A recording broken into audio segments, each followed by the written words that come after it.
Welcome, Ultras and Switchy sisters alike, to episode 12 of the weekly episodic gaming adjacent, sometimes cartoon live stream podcast show. This is Switch 2 Ultra on your regularly scheduled Monday. And all I can say before we get into everything is welcome to the Switch 2 Ultra family. I'm your co-parent, BH Ultra.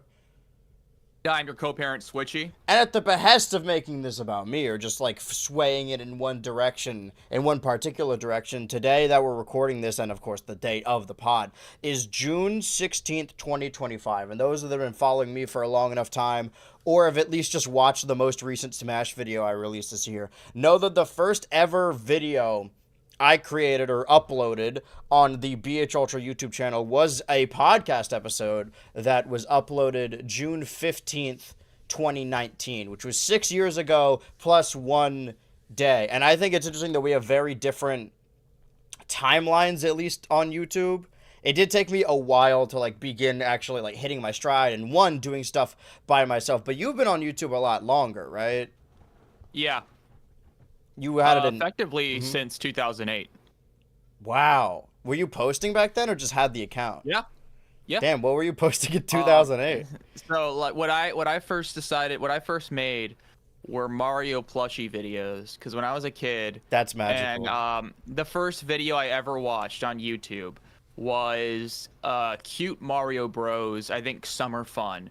I think it's a video where some kid, I forget how old they were at the time. They were probably 10 to 15, which actually is a pretty big gap.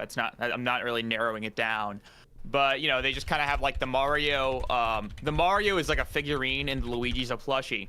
And I remember watching that, just looking for Mario games on the internet, and I wanted to make my own videos. So over the next few years, I kind of got a bunch of stuffed animals together, and I kind of did Super Mario Logan style stuff. That's What's the popular one. I remember watching plushie videos as a kid, but I wasn't registering channels yet as a kid, so I just whatever showed up. I was like how people treat the algorithm today, where they just let stuff show up on their lap. Yeah. So what I did back then was, for the most part, excuse me. It's actually funny. I think I made videos for a while before I ever watched Super Mario Logan. But once I kind of got into Super Mario Logan, I became a pretty big fan, at least back then. I know somehow it's still going on. Yeah, that's. And I don't think I really got into their stuff or Logan's stuff until maybe like a year or two after I was into Cute Mario Bros. I think it's you can't be 6 for Super Mario Logan. You have to be 8. You know what I mean? Yeah. There's 8-year-old jokes that really go over your head if you're 6. Yeah. So I remember I forget what it's called, Mario and Luigi's Stupid and Dumb Adventures. I remember watching through all of that. That sounds familiar. Yeah, I think that's Super Mario Logan. If not, there's some sort of narrative episodic series they did starting in probably 2007 or 2008. I might be wrong with the dates there. Were your Mario plushie videos, were they doing numbers? Did they have numbers? A couple of them had over 10,000 views. Okay, because it's funny because definitely watched a lot of them in 2008, but didn't know who I was watching. So there is a very slim chance that on our individual timelines that we were brought together by fate, that I, as a child, was in my computer room watching Mario plush videos, and it's entirely possible I watched To be yours. fair, I was about to say that probably didn't happen, but that's a good 10,000. It's funny when you have a video that big that's only watched by little children, because it has 10,000 views but zero views. I mean 10,000 views but 0 comments. Right. Because kids aren't a lot. I mean, I think there's a good chance that a lot of those videos that people watching them couldn't even read, not even joking. So and I mean, it's not like the videos really had that much of a narrative structure to them. I didn't write stuff down. I was a child. You were playing, and you were filming yourself playing. I was kind of playing. My dad or my mom would usually follow me around. I remember one time I had the idea of pretending that Mario and Luigi were playing on my DS together. So I just played a whole ass level of New Super Mario Bros. In the middle of the video. And either, I think it was probably my dad. My dad tried to follow along by just kind of keeping his kind of aiming the camera at the DS screen, but of course it looked like shit. And that video had 12,000 views. So 12,000 people. Yeah, right. I was given like one handy cam or something for Christmas one year. It must have been like 2009 or 2010 because I started watching YouTube in 2008. And it's interesting to still have those kind of not like YouTuber brained, but just in a way that like you understand that these are things that people want to watch, but you don't quite understand how they're made. But you are like Mhm. these are I don't want to call these videos like adult concepts, but it's interesting how that conforms to what you're currently doing. Because I remember back in the day, I would like listen to a podcast as Mhm. a very young kid, like a legit podcast, but I would have these SpongeBob plushies and I would like play with them and like basically bounce the plushies up and down to make them be the people on the podcast talking. Really Yeah. interesting. And I think those are like two different worlds kind of clashing together there. I think I don't know if the chip on my shoulder is the correct term per se, but I think growing up like very tied to YouTube, very latched onto it. I at least had to like go into the computer room, into the office, and understand how the computer worked to do that. But now you just put an Uh, iPad in front of a kid, and they're gonna keep scrolling and show them whatever. I forgot what I was planning to say this to. I think I decided not to say it because I didn't know how to word it without sounding kind of pretentious. But Yeah, I genuinely wonder what the internet would be like if mobile phones weren't a thing. Like yeah, if for the past, like, because I do think the audience, the kind of people that use computers or access the internet changed a lot after I think the internet became accessible through apps in phones. And I remember as a kid, I kind of had this like little thing against phones where I'm like, oh, you're using your phone to go on YouTube. I use my computer for some reason. I yeah, guess because there's a certain, especially on iOS, there's a lot of things you just can't do on it because it's very proprietary. It's very on some levels anti-consumer, but I'd say the Apple model does have some ease of use benefits, which is why so many people pick it up. mm-hmm. But it occurred to me that like it changed the way a lot of people see the internet and how what people think of the internet. Because the idea when I used to always think of the internet as the computer, Yes, and like those two things were inseparable. But let's say go to the internet on your phone. It's for me that was like going into the domain of the internet with your phone. It's kind of yeah. funny because the phone, like the phone system existed a lot longer than the internet did, but it's kind of a silly point of view anyway. There are But certain social media that were always just like, oh, this is a browser thing, and if you want to access it on your phone, your iPod, or whatever, you would just go to like Safari on your phone or whatever. But YouTube yeah. for me and just like in general was always sorry, I've been trying to play it cool. My light has been falling over while I've been saying this and I'm like all right. Now we're good.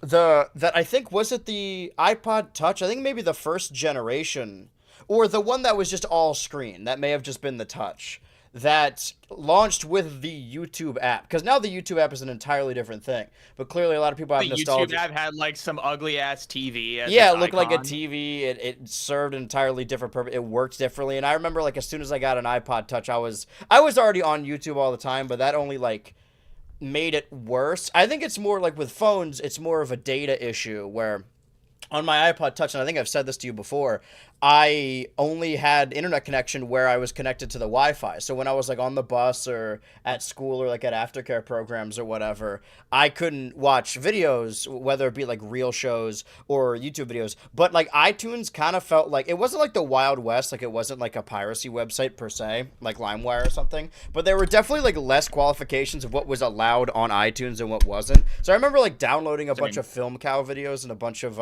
Clay World videos on my iPod Touch. And also, the reason I got into Friendship is Magic the first time is because the first two episodes of that, for whatever reason, were just free on iTunes. And I just wanted to watch anything that was free on iTunes. Like, I need something to watch while I'm on the Fine. school bus. So I just watched the first two episodes of Friendship is Magic over and over. And then I eventually, like, started watching it, but then I kind of fell out of it during the first season, I think. And that was as it was Yeah. airing. Oh, wow, you're a day one brony then. Yeah. Even oh dude, it goes even farther than that, all right? Because back in the day before was it Gen 4? Before Gen 4 even existed, we had like a rotation of 5 or 6 DVDs that we would just watch in my household, regardless of what the season was. And one of those DVDs was like a Gen 3 movie. It was like Minty's Fabulous Christmas or whatever, Christmas Adventure. Yeah. I remember Mr. Renner called that an animated atrocity. Why? He just doesn't get it. I don't I mean, know. it is bad. He's right. It is bad, but I do think To be honest, like I feel like those kinds of kids shows where the characters are always saying really obvious things. Like that, I kind of that kind of giddy kind of style of writing for children. Like I was sick of that when I was 6. You know what I mean? Yeah. And I think it's so, really like- easy for adults also to watch like child characters being like obnoxious or selfish or annoying and be like, God, I hate this character. It's like, all right, well, this is still a child. Like the kids are just Yeah. kind of like this. I had 2 different occurrences actually yesterday while we were watching stuff in the BH Ultra server. One, my longtime friend was telling me about how she just started watching Steven Universe, and she's in like season 1 right now. She's like, yeah, like Lars is like really like selfish and annoying and like transparently insecure. And it's like, yeah, that is true. He's also like 15 or 16. So I kind of like give it some like, yeah, that's how someone would act. And then also last night, Lars again? Is that Yeah. the one with the earrings? Or... yeah, the one that looks like dog Oh, wow. ears. We'll talk more about Yeah, Lars in the coming just guessed occurrence of that. this pod. I mean, you got it.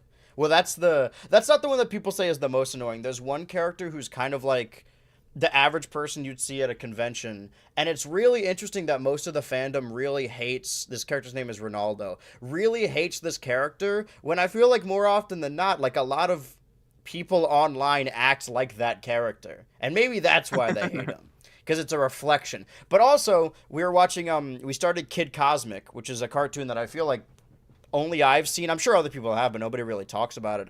And I remember I was watching it with my roommate in California back in 21, and that's Kid Cosmic as an example of a child character who, you know, acts like a kid. And I remember sitting with him, and he liked the show. This is not a testament against him. I still love him, but he was kind of having trouble watching the show because like, oh man, this kid is like so annoying about his adventure and like obnoxious, and I hate his voice, and he's so selfish. And then later, and I would be like, okay, yeah, I guess that makes sense. And then like in later days, he was way more in anime. I would walk into his room and he would be watching like Naruto. He's like, oh, this is my favorite anime. I'm like, do you not see that this child character is equally, if not more annoying than the one you're referring to? That's Naruto's whole thing. I don't think it necessarily begets like you can write a child character however you want just because they are a kid. You know, they could be unreasonable because they're a kid. But I definitely give them some slack on being annoying because kids just kind of are annoying. Yeah, I genuinely wonder. I mean, it's funny whenever people talk about writing kids and how to like write a kid character. I think of myself how I would go about it, and I'm like, shit, I don't know. It's kind of tough. It's kind of tough. I haven't had an excuse to like be around kids for a while. I don't know. Also, there's like this happens a lot as well with some people who are out of touch when you believe that what's happening on the internet is sort of what life is. So it happens with other shows where like, oh, the show is about teenagers, and it's like, oh, we're gonna set it during high school, and everyone is like overwhelmingly woke. And it's like, this is what kids are like how progressive they are and how open they are about trans people. And I'm not saying that's a bad thing. I am saying, however, that the idea that because this is more open on the internet, that like actual high schools are more accepting is kind of a misnomer because I don't believe that's true. I think the average high school is still probably miserable to be in. Yeah, no, especially I've never liked the environment of high school. Yeah. And I wouldn't be surprised. I mean, I think, at least from my experience, in some ways, I think that I lived through a point in kind of contemporary American history where the existence of like gay people kind of stopped being a thing that everyone was kind of hush-hush about when it came to children. I don't know if that makes sense. Like, if it seemed that like bringing up the existence of that. It's really dirty saying existence, but I think I know what you mean. It always seemed like a thing that adults wouldn't want to bring up or kind of mention in my vicinity. You could do it, just not around my kids. Nowadays, I think it's a little bit different. Like the idea of, for example, a kid being openly gay at school, I was like, how does that even happen? Yeah. How do you just like? It's like it was hard for me to picture. This is more when I was like like Yeah. 11 or Granted, I 12. sometimes forget that I went to a very strict, like, conservative Catholic school, so maybe that's also part of it.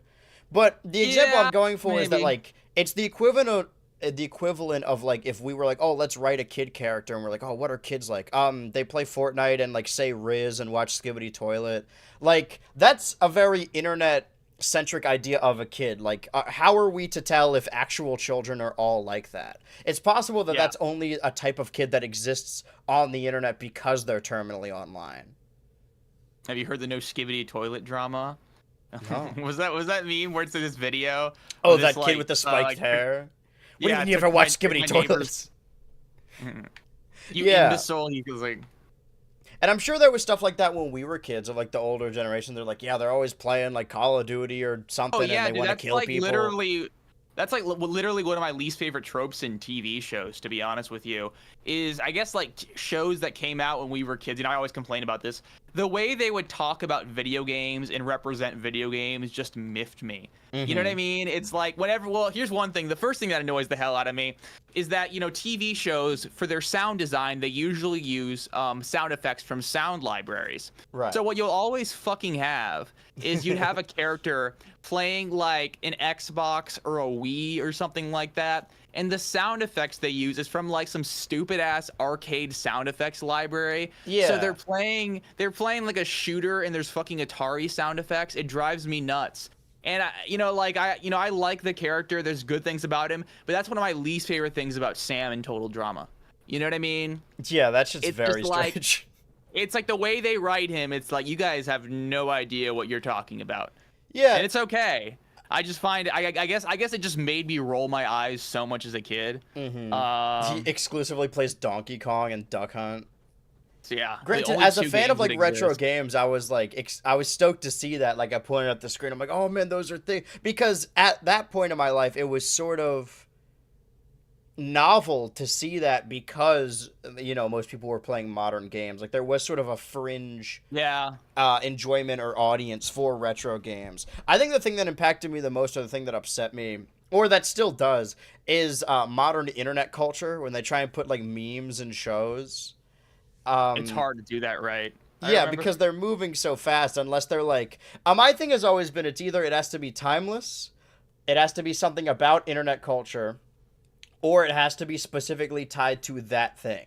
So, like, whenever, this isn't a good example, but if we're using My Little Pony again, whenever they would reference specific memes in the fandom, it's like, okay, that is tied to that thing.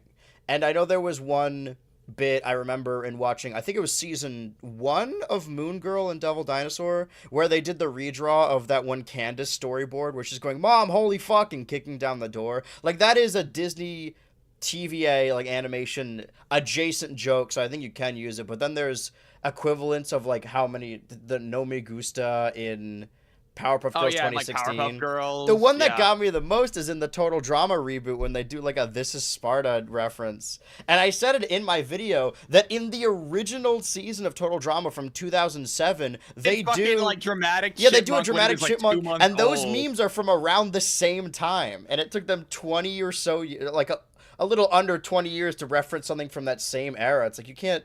I know that it's nearly impossible to do something modern, but I don't know if you remember this. If you were like.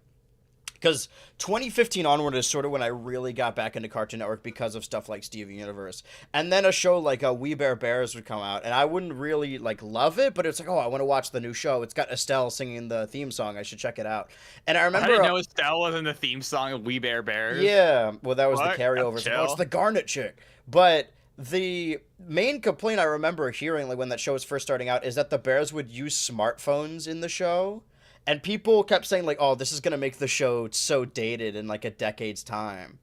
It's like, As if no, we I would, think like, stop using smartphones smart are move. Yeah. Incredible, are like world-changing technology. Yeah. But actually, that reminds me of like a bit someone said about the new King of the Hill reboot a few days ago. I saw Oh, where it's yeah. like perhaps they should do an episode about drones or maybe iPads or some Yeah, shit what like about that. DoorDash? And it's like, well, wow, what Hank Hill gets a DoorDash. Well, because I mean, to every be fair- animated reboot has an episode like that. Yeah, and I wonder. It's funny. I know Phineas and Ferb now they all have like smartphones. which is interesting. I mean, I guess it makes sense. I guess, well, it takes place like a year after the first Phineas It and Ferb, but definitely we're kind of, changes the context a little bit. how so? I don't know. I feel like, I guess for Candace it does. Like, if you wanted to take a picture of something, you got, like, it previously in the previous season, she's like, oh, I have to prove that this thing exists, this machine exists, this invention. So she takes a shitty picture on her flip phone, and that's really hard to, like, make out. But when you have you got an iPhone in your pocket, you could just film it, you know? Yeah, I guess I want. Yeah, because okay, I was about to say because she has taken pictures on her flip phone before. But I don't know. I mean, to be fair, I feel like that's like fuel for like a really good joke, where just like she's like, oh, I can use like this, I can take a video of it, and it just like somehow just doesn't work. She makes an AI generated video of Phineas and Ferb. It's like Linda is like, oh, you know, those AI videos are. Yeah, that's not real. That's AI. Actually, that reminds me. This is an aside. But I remember I saw a picture. I don't know if you know the musician Fiona Apple, just a singer-songwriter. There's like a picture of her in like a suit of armor on like a subway. And when I first saw it, I thought it was AI, but no, she just did that shit back in the 90s. And it's so interesting that like those kinds of situations, we now just see it and think, okay, that's just some like AI shit. There's like, imagine a celebrity nowadays like trying to like take a picture of themselves eating spaghetti or something like that. Yeah, there's one trailer. It's for the new. I forget what the movie's called. Let me find it. Actually, it's the Keanu Reeves Aziz Ansari movie. It's called. Is it called Guardian Angel? Let me see. Let me show this live on the show, because no, Keanu. Yeah, is this it? That it isn't. I don't think it is AI, but I'll show this right now. You can see my screen, right? All right, I don't think it is AI. Like, it looks real, but the way it's framed and shot, like this shot of like zooming in on all of these shots, like this with them talking like that, this shot specifically of Aziz just driving here, this all looks like how those fake AI trailers have looked in the past. And I don't know if this is a stylistic choice. I don't know if they're like preparing people for the future of like AI movie trailers to make them look like this, or if this is just a strange coincidence. But it really makes me not want to see the movie. It's really like uncharacteristic framing, and like the timing of the dialogue is really off in the trailer. It's just a bad trailer. All of these shots look like I can't even put my finger on why, but you see what I mean, right? That it sort of replicates the way that the camera moves in AI generated videos. Yeah, do it. Play a couple seconds of it again. Let me just see. Let me look at the Aziz bit. Like, look at this specifically. Like that bit when he's driving. Yeah. Yeah, there's something about it that I feel like I know what you're talking about. Though I don't know if this is a confirmation bias thing. It could go either way. But what's interesting is, I mean, I wouldn't be surprised if you know, I guess trailer developers are now using AI storyboarding for trailers and stuff like that. I don't know what the term is, trailer maker, whatever it is. And like that, like picks and chooses, you know, like scenes that, you know, seem like relevant or valuable or diverse to kind of show for a movie. Because I mean, I don't know, you have a lot of stuff like that now, where automatic like thumbnail picking and stuff like that. Though I'm just kind of guessing. Have you ever gotten, and I don't want to be mean, because I think their hearts are in the right place, although they're trying to sell something. Have you ever had one of those, like, either verified account or you get an email from one of those companies or brands or just one person that's like, hey, I'm a professional thumbnail maker. I can make your thumbnail, like, stand out more. This is what your thumbnail looked like before. This is what it looks like now. And the one that they edited to make different, it looks like every other thumbnail of every other video. Like, I think it's more important to make your thumbnail stand out. I've never had people offer it to me. Maybe my thumbnails just suck. I've had people offer like to edit for me, but I've never had like anyone send me, you know, a promo reel or anything like that. I think I'm just looking for something different, because sometimes I see people who are doing their editing demo reels, and they're all edited like Mr. Beast YouTube shorts. Like, all the text as a sound effect when they, like, bounce onto screen and there's, like, explosions and stuff. It's like, this really isn't what I'm looking for at all. Looking for something a little bit more subtle. Yeah. I mean, even I, like, struggle with it. Just editing in general, like, what I want from it. You know, it's very easy to kind of worry about whether you're doing enough or not, or doing too much, stuff like Sometimes that. there's things I want to do differently, like have a physical set to be like other YouTubers. Because like not because I want to be like other YouTubers, but more like I really like the idea of like having a physical set. I always loved that YouTube shelf of like all the cool nerd shit that you own in the background. But Yeah. I, for better or for worse, I've made this green screen sort of my. I mean, it doesn't belong to me. Everyone uses a green screen, but that's sort of my style, and I don't think I could change it Yeah. up too much, at least not drastically over a short period of time. Because you do develop your own Yeah. style, and that's what a lot of people starting out, they're like, oh, I don't want to rip off this person or like do this bit that this other person did. But honestly, like you just take from what you watch, and as long as it's a combination of multiple things, it's no longer stealing. Then it's just influence. Yeah. I would, well, actually, I don't know, would I love it? I don't know if I'd love it that much, but you know, I don't have, you know, a dedicated space for recording, in the sense of like I can kind of just set it up and have it always be there. Mm-hmm. So that's why I've always been pretty light on what's it called, just face cam footage, Mm-hmm. because it's kind of annoying setting everything up. Right. Especially because I have like lights now, which is sometimes, you know, takes a little bit of time, and also takes up a lot of space. So, you know, if I have, you know, to edit, you know, a several hour long video, you know, I kind of have to have that stuff up for, you know, days, and it takes up a lot of floor space. It's hard to walk Mm-hmm. around, stuff like that. So, That's why it's hard to. I mean, you've seen my setup now that I do my best to try and separate it into like a work side and like a living side. But yeah. sometimes if I need to move the couch, it's just kind of sitting in the middle of the hallway.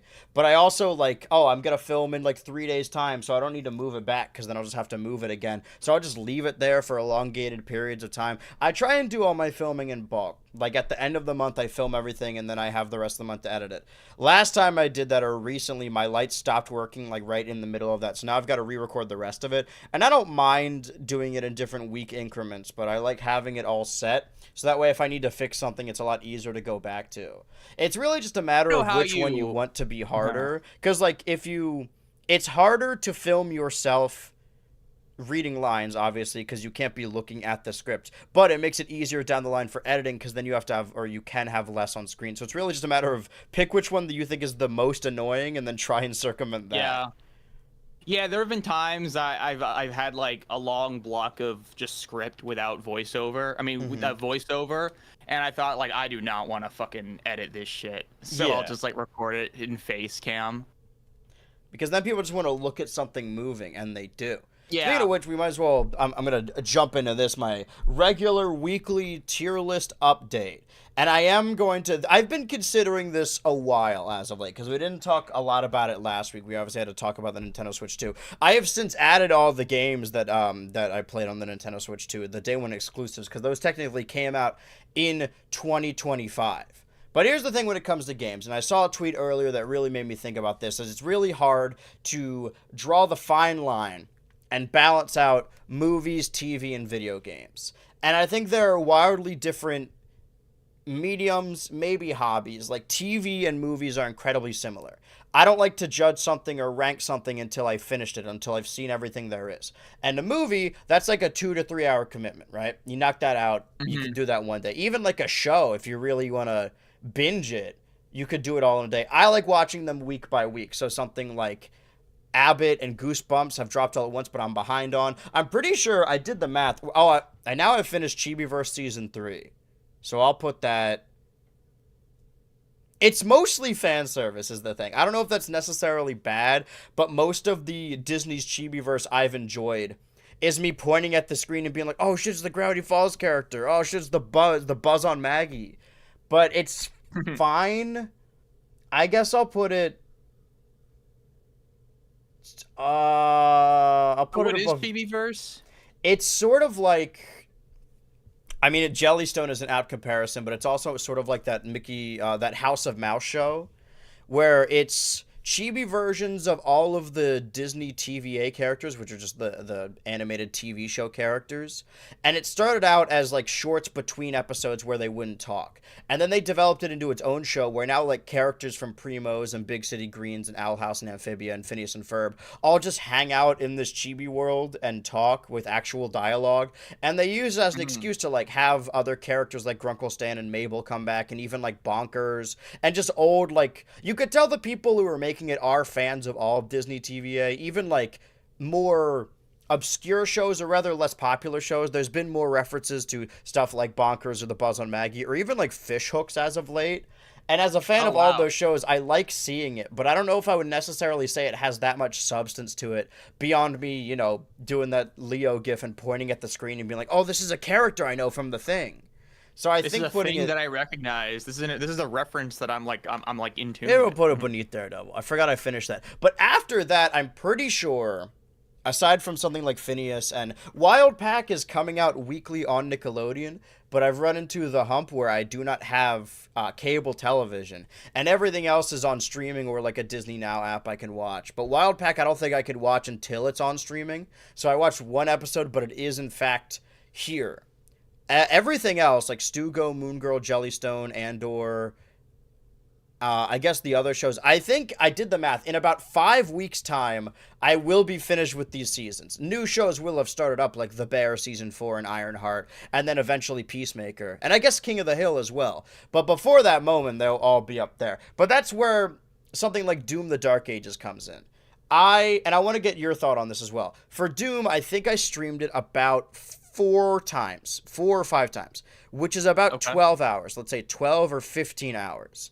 And I don't like to put a show up here until I finish the show because I want to see all the episodes. I don't like putting a movie up here until I've seen the movie, obviously. Video games, I've done my best to be like, oh, until I've beaten the game, like at least beaten the base game story mode, I don't like to put it up here. But I want your take because do you think you can get an opinion of a game, a formed opinion of the game, before fully beating it? Or if somebody had an opinion on a game, would you require them to beat the game? Because I know that's been a lot of discourse when it comes to like IGN reviewers or whatever, that they have to get the review out in under 12 hours. I only played like half of the second game or whatever, shit like that. Well, the first thing I'll say is that no, I don't believe it, but I do think I will also say that there's a lot of times where playing like a third of it is a really good heuristic to how much you actually like it. You know, there's nothing I hate more than people say, oh, this series. When I was a kid, I remember one guy, I had like a heated argument with him. He told me that he hated Phoenix Wright Ace Attorney. Mm-hmm. And he said that he only played like half of the first case. And to be fair, he was like 13, but I was still pretty pissed at him. I thought you were gonna say he was 13 hours into the game. Well, I mean, I got into the series when I was 12. But, there are some games. Like 13-year-olds do say like boo-boo shit like that. Mm-hmm. But it's got no guns in it or ball. Yeah, no, literally. I mean, I don't entirely blame myself for finding people saying that to be incredibly frustrating and like facile as a kid, because it actually is incredibly dumb and facile. Yeah. But that's not really the debate being had, because frankly, I'll be honest with you, I haven't played Doom: The Dark Ages. But I think what you think of it right now is probably going to be what you think about it when you're done with it. Yeah. Maybe unless the ending of the game is super eye-opening or super bad, potentially. Or, for example, if that's what I think. Like the ending or the second half or the final levels like really does something that kind of kills your enjoyment of it. But games usually aren't paced that way to have like a huge change in the way you kind of play it towards the end. Yeah. And so, films frankly, and shows are overarching stories, whereas I feel the most important thing to a game is how it controls, you know, the game itself. And that really doesn't drastically change in the later stages of a game. So I still plan on finishing Doom: The Dark Ages because I think I'm a decent ways through it, but I've gotten now 15 or so hours into it, and I feel like I get the gist of at least how it controls. Yeah. So I would say, for this game in particular, I don't like it as much as I liked the previous Doom Eternal. And I think one of the major... Well, the lack of mini-map has been really annoying for everyone to watch because I like getting everything on a map. So I'll walk 5 feet in a direction and then open the map, make sure I'm going the right way, walk a couple more feet, open the map again. And I looked into it. There really is no mini-map in the game. And a mini-map is always a saving grace for me. And I try and walk on eggshells with this because I don't want to... nobody remembers this because nobody was watching at the time, but I was streaming Spyro the Reignited trilogy in like 2021, and I spent the whole game being like, dude, I wish this fucking game had a minimap. It would make it so much better. And apparently it was I just brought hidden that. in like the settings menu that you had to turn it Oh, on. really? Yeah. I wonder if I played with a minimap because I don't remember like feeling very because I feel like the levels in that game were small enough that I never really got stuck. Yeah. But actually, you're reminding me. I'm playing through Mass Effect right now, and it's so fucking annoying when I land on a planet, and there is a minimap, but it's just dog shit. So and frankly, I'll probably get, I might piss some people off. I don't find the planetary exploration to be that fun. So it's just a slog to kind of explore, make sure I get all the medals or whatever. That was a big problem with Starfield, is it just wasn't fun to traverse, nor was combat fun in that game. And that's another one that like I only managed to stream 3 times. And grant that's probably like 100-hour RPG or whatever. So a fan of that could see my 9 hours and be like, well, you didn't really experience the game. But from my standpoint, like, I spent 3 streams in that game and it didn't grab me. I feel like if it can't grab you after a certain amount of, like, there needs to be a threshold, right, for when the game gets good. Because that's what my one friend and former roommate used to always say about like a Persona game or even like Arcane as a show. It's like, oh, but after like episode 3, that's when it gets really good. Or, oh, if you're like 5 hours or 10 hours into the game, that's when it really picks up. And I kind of don't like games like that. Persona 4, yeah, it kind of asks you. Well, I mean, it's not like I like the beginning of Persona 4, but you don't really get into the normal gameplay loop for 4 or 5 hours, and that's probably even lowballing it a little bit. And I think that's when games take that long to take the training wheels off, it can be pretty annoying, all things considered. It doesn't bother me so much because I think when I play games like that, like really long RPGs, there's something really rewarding and fun about kind of going through the whole thing, seeing it all. But it can be a pain in the ass, frankly. At the end of the day, if at any, I mean, I'm going to keep coming back to this every week, so if at any point I want to move something, I easily can. So maybe if my opinion changes as I'm playing any of these games, then it will shift. But Doom the Dark Ages, the other thing, too, that really got to me is, I know it's a mechanic of the game, but that doesn't mean I have to necessarily like the mechanic, is there are different melee weapons you can unlock, like a mace or a gauntlet or whatever. And that's all well and good, that's really fun. But because of that, the melee attack, like, you pushing in the stick, like any first-person shooter, you push in the stick to do a melee attack. Because of that, the melee attack has an ammo counter, and if you do it too many times without collecting melee ammo, you can't do a melee attack. Which I feel like kind of defeats the purpose of having a melee attack to begin with. Granted, you could always use your shield as a shield rush, but I don't love how it controls. So I think what I'm actually going to do is, although I had a lot of fun with it, so I'll switch with Monster Hunter Rise and maybe put that there. And then, oh man, I really loved Mario Kart World, and I'm still loving it. Again, like I've played all the tracks, so I feel like that's at least more to say about any of the other games, although I haven't gotten to see everything quite yet. I think I will put it above Mickey 17. And then Welcome Tour, I think it's cool conceptually. I'll put it bottom of C, just because it is not a pack-in game. I think it's more fun to like play it at the Walmart and see it on your screen. I think I'll put Fast Fusion like above Spider-Man, because I had fun with it, but I don't think it's. I think once you play it for like 5 hours, it's kind of just over. And then Survival Kids, I guess I'll put. Well, I don't want it to be above Welcome Tour. I guess. The top of D. I mean, the British guy was funny. I'll give that. I mean, I wasn't bored, but I wouldn't like recommend it. I'll put it at bottom of D. I really did not play enough of Bravely Default, so this is the first one I'm running into that I'm like, I don't know. I was thinking you were about to like. I was like thinking if he rates Bravely Default, I'm gonna get mad at him. Like, yeah, but I could always move these. I will put Yakuza top of. I'll put it above Chibiverse for right now because I like the game parts of the game, but I don't like how annoying it is to get to the game parts of the game. At some point, I'm going to get rid of these wrestling ones on the left. I just don't know how to, in fact, get rid of them. And then the rest of the stuff I got to get caught up on, clean slate. However, before we get into actual news information, this weekend on Friday, I managed to catch Ballerina, the John Wick saga, and Materialists. Now, do you know anything about either of these films? No. Have you seen any John Wick movie? Actually, I've not.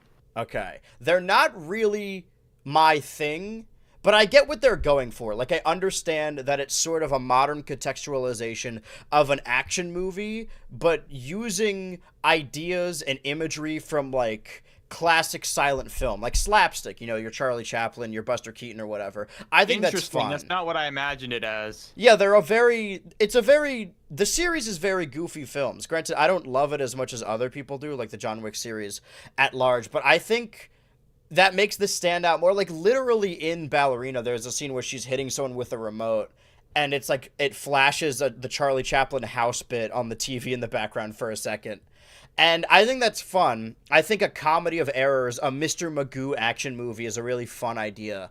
But I think this kind of has an issue that the other John Wick movies don't really have. And I don't know if I talked about this previously, but I sort of have a vendetta against the John Wick movies because I always heard it.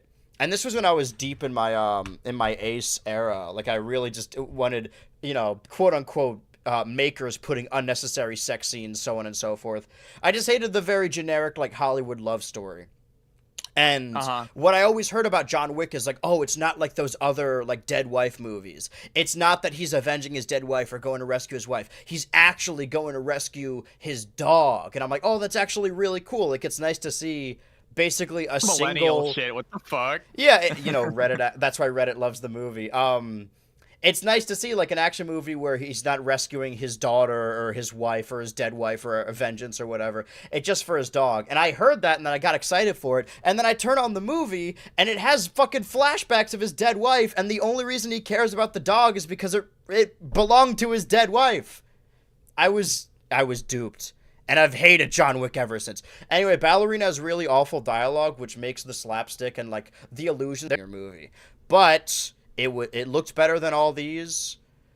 I guess below Final Destination, because although this film looks a lot better than Final Destination, and Final Destination at least had characters that didn't want to make me rip my ears out. Materialists is a little different. I liked it more. I didn't love it. I liked it is Pedro Pascal, Chris Evans, and Dakota Johnson. And I like to give actors the benefit of the doubt. I used to always say there are no bad actors, just bad directors, right? And I would say that about, like, the likes of Hayden Christensen when it came to the Star Wars prequels. He got way too much shit for the Star Wars prequels. He was just doing what George told him to do. He was just following orders like you are supposed to when a director is speaking to you. However, I've since seen other Hayden Christensen movies, and while I agree that I don't think he should have gotten all the hate from the prequels because the prequels were just bad, I do think there are such things as bad actors. I wanted to give Dakota Johnson the benefit of the doubt. Maybe Madam Web was a fluke. Maybe 50 Shades was a fluke. All four of them. But after seeing this, after seeing Dakota Johnson in a third movie, I think the common denominator might be her. I think she might just be bad at her job. The one who played Madam Web? Or was that someone else? Okay, yes, she is, in fact, her web connects them all, yes. I think, because it was like it's a fine rom-com. It's sort of reductive. There's one bit. Does anyone, I don't think anyone cares. Nobody's good. Do you care about spoilers for Materialists? Because this made me, I had to stifle my laughter in the theater. Because the major third act twist, the thing that changes the entire plot and makes Dakota Johnson's character realize that she's been vain this entire time, that people aren't math. The big twist is she finds scars on Pedro Pascal's shins and calves and learns that he used to be 5'6" and he got the experimental shin lengthening surgery where they break your legs to make him taller. And that has been a bit amongst me and my roommates for ages now. So I rushed home and I ran upstairs and immediately told them, I'm like, you need to know that Pedro Pascal's character got the experimental shin lengthening surgery in this film. Bottom of B. Have you heard of that? The shin lengthening surgery? I've heard of it. I didn't know people actually did it yet. You know what I mean? Like, well, that's what I keep seeing is people on Instagram who are like on crutches for like a year and they're like, yeah, it hurts, it's awful, but hey, it's worth it. I gotta train my legs back. I am a very short man. I will attest to this. I am 5'6". I'm saying this live on the air. I'm very small. But I think that being short is not embarrassing. What is embarrassing is being short and being embarrassed about it. Does that make sense? Oh, of course, I definitely think so. I mean, I don't know. I mean, I'm actually pretty I'm sympathetic to short people. And that sounds like You so think like so? it's not like you get it's not like you have like fucking, like a disease or whatever, but Right. this is kind of an incel talking point, so I might get in trouble for this. But That's I've heard okay. people say that oh yeah, under 6 foot, she's not gonna want you, and I think that's a little extreme. Like I don't think it's that extreme. But Yeah. I've seen like I've talked to girls That's and like crazy. the immediacy of like, oh, I would never date someone under 6 feet kind of concerns me a little bit. Sure, but At least also in the sense of like, if you yeah. were short, you wouldn't want to date that person anyway. You know, it's sort of like when somebody Yeah, that's a good point. cheats That's a on their good point. partner, is like you're not glad that they cheated, but you know, like, well, if they're the kind of person that would cheat, you would rather know now than find out later, you know? Good point. Like Yeah. it's good I to guess, not be yeah. with that person. Yeah. I guess there's something to be said. I feel like there are certain kind of elements to which whether it's like overt, I think there are some times where, short men can be a little belittled. Yeah, But I guess it's a matter that of how being much said, you think that's yeah. important to people. Yeah. Yeah, I don't think, like, I haven't seen extreme examples, but I guess for what it's worth, I will say I'm very grateful to be the height I am, just because it seems You could pick that apples from being trees. tall, yeah, I can pick apples from trees, and for whatever reason, people kind of revere you when you're tall a little bit. Or at the very least, they kind of will often compliment you for it, like it's a thing you have control of. Nice job on being tall, bro. It's like, yeah, even I've felt it. So occasionally I'll see someone who's like 6'7", and I kind of want to tell them they did a good job, even though they literally did it. Like maybe they drank milk. I don't know. And then I realized, oh wait, never mind. I They don't probably think got it's, that experimental shin lengthening surgery. yeah, potentially. They kind of locked in for a year and just couldn't walk. But that's that the whole thing. It's like, would see you that would you is go funny without, to me. I I couldn't think go that's without that. objectively That's funny extreme. because if you are insecure enough to get one an experimental surgery and two one that breaks your legs on purpose to get like 5 or 6 inches taller, I think that's funny, and I think I should be allowed to laugh at that because that is very silly. I will also say, this is for all my short kings out there. Here's a little piece of advice: being short is funny, so just lean into it. You know, it automatically makes you a little bit funnier. So I think Yeah, there's a lot that can be had. You can have like that Kevin Hart, Danny DeVito thing. Like, if Yeah. you really want to, you can make it an endearing thing if you with the right attitude. People pity you. Yeah, they put coins in your pocket. You do a jolly little dance. You can sneak under things. I guess my easier. thing, I don't want to say like my appeal because I never really cared much about that. And I guess maybe that's why I have a differing opinion, is because I was never like, I don't know how to describe it, like in the dating scene, quote unquote. Like this is what I see a lot on my TikTok feed, and I think I just lucked out. I'd found the perfect person, and I imagine you did too. How old is your girlfriend, by the way? Just a little bit taller than me. I think like an inch taller. Okay. Although, I mean, I love her dearly and think she's perfect in every way. But when she wears heels, that goes a little crazy. I think my thing is too, I just prefer when they are taller than me. Like I have kind of a complex for it. So I think being short Okay. doesn't really bother me either way. Yeah. I think it helps with the kind of women I'm interested in, which are just more like domineering women. And I think if you're like a 5'6" dude, bro, who you're trying to find, like, I don't like to call everyone vain because I don't think there's anything wrong with having like individual preferences, I suppose. But I can understand why that might be difficult if you're like, 5'6" and you're hitting up the gym all the time and you're eating like your protein powder and you want to be like the dominant man or whatever. That you probably can't really find someone to match that unless you just find a girl who's shorter, like 4 foot or something. And they do in fact Yeah. exist. But I I think just because that's the interest I have, and that my appeal has always been that I'm like funny. You know, like I'm not an attractive person, but I will say you could call me anything in the book. You can call me stupid or ugly or fat or short or whatever. That just flies right off me. But the second somebody says they're like, this guy's not funny, that one does genuinely hurt my feelings. Really? Yeah, it's the same thing where I always had friends and we would play like Smash Bros or any other like fighting game or competitive game, and they would always get so mad and tilted and like frustrated at themselves and at the game. And I never understood that. Like, I was never the type to rage at a video game or get tilted about a video game. And I was like, I don't get it. Like, how, because I've never been a competitive person. I'm just happy to be involved in like playing with people. So even if I lose, like, I don't really care that much. But I can't play Jackbox games with my friends anymore because I care way too much about winning. No, Those I feel that. those are games I want to win because that is like a provable way to say that like you're the funniest person in the room. And if you put something on the screen and there's no laugh, it's like, oh, I have to retire. Like, I can't do this anymore. Yeah. That's really the only thing that gets to me. Or I wouldn't say gets to me, because you know it's different for each person.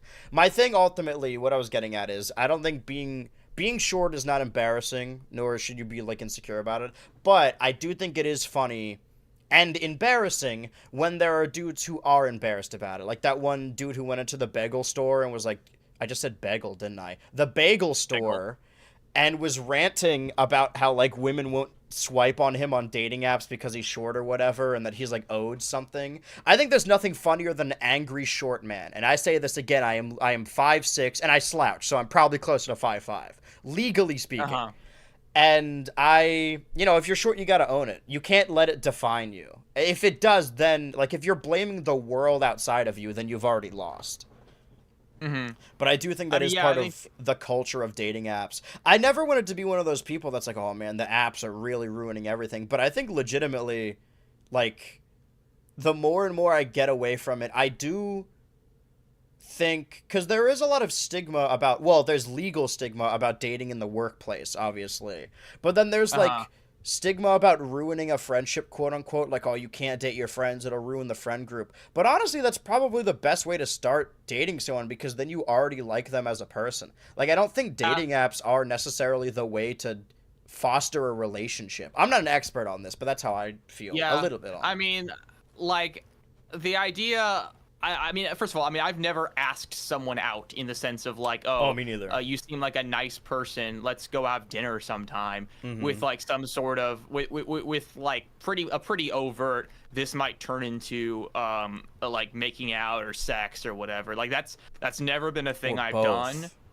And frankly, what about like just sex but not making out? What if like we don't touch each other except for the sex? Yeah. Movies and holding hands. Something to think about. Movies and holding hands. I can offer all this. I could take you away from this. But it's like that's never been a thing I've done, and I can't even really imagine doing it. I guess I actually did go on like one Tinder date ever, and I think well, actually maybe two, I forget. But like immediately after doing that, I kind of thought, yeah, like it's hard to talk to people, at least for me, when there's stuff like that on the table, but you're still not sure about it. And to be fair, I think that's why a lot of people eventually, a relationship not going well kind of ruins even a potential friendship. Because, I mean, to be fair, there's a lot of emotions tied up with love and relationships, or sexuality, all these things, that feeling like you're not getting what you're worth, or you've kind of confided in someone things that are like important to you, like all these things, they're very revealing, and you're being very vulnerable about it, that I think it not going well can kind of ruin a friendship. You know what I mean? If it doesn't, that's great. Definitely. I mean, I definitely prefer, I think it's better if it doesn't ruin a friendship, but I think it's definitely okay to not want to be around someone you used to date anymore. But I think it's worth a shot most of the time. Yeah, the whole thing just feels very high school to me, I guess, is the idea of like, oh, you're going to ruin the friend group by dating. Like, you can be, unless it like ended. I guess my thing is that like unless it ended in awful disarray. Like I guess I'm more Yeah. accustomed to the amicable split where it's like, ah, this isn't working. Well, we're still cool, as opposed to like the huge blowout fight. Because whenever there's a huge breakup, whoever you ask about the breakup, nobody's ever gonna say like, yeah, it was my fault. It's always gonna be like, no, it was the other person's Yeah. fault. I just think, Whenever I kind of see that happen, I like want to. I wish I was there for every single fight just so I could like see it firsthand, as mhm. opposed to everyone's like. It's so nosy to say that, but it's kind of true. Like I kind of hate when I really don't know what actually happened, and it's frankly no one's gonna be able to tell me in a fair way what Yeah, actually you just need to happened. use your best dissertation and just by listening to Yeah. both. I always there was this one friend that we're not super close anymore, but whenever she would bring up like these situations, I would try and like just by asking questions and making assumptions, sort of like try and understand where the other person was coming from. Hmm. And I would kind of get pushback, or she would get angry. It was like, well, why are you siding with them? It's like, well, I'm not trying to side with them. I just want to understand like why a person would do this. Yeah, But that's I don't. definitely I a behavior never. that some people take offense to. Oh, dude. Oh, I had to. It took me a while to like learn how to be a good vent partner because like it's something I never really learned. That when somebody would bring a problem to me, I'd be like, okay, well, here's how we fix it. Like this is what we do, and I would be reprimanded. He was like, no, like I'm venting to you. I don't want to solve the issue. I just want to like tell you about it, and then you could just be like, oh, that thing sucks. But I always feel like I'm not helping when I say like, oh, that thing sucks. But It's hard to that's say. what venting That's a is. shame. Mm-hmm. It's like it can be really hard to say something valuable when someone's venting to you. Yeah. Just go with the classic, like, oh, that person sounds like a psycho. What's wrong with them? How dare they? But I Yeah, but think, even I try not to say stuff like that because I don't you know when someone's venting to me, you know frankly sometimes I'll have my opinions and I don't really want to say anything that drives that kind of works them up more than I should, if that makes hmm sense. Cause like, oh yeah, they sound like a dick. It's like, they might you not should be a kill dick, but them. you guys might just be people having a difference of views and having kind of Yeah. an unfortunate I had a different disagreement friend who right would now. constantly fight with her friends, and then just, like, make up later. So I never wanted to, like, be too strong in siding with her when she was, like, talking shit about these other people because I knew she was going to be cool with them later. So I was like, all right, well, Yeah, this is going to yeah, come yeah. back Your friend later. sounds like an asshole. Like when she's like complaining to you about a fight, and then like a few days later, she's like, "You called my girlfriend an Yeah, asshole. You me called and my the friend an bestie. asshole." 10 minutes Yeah. later.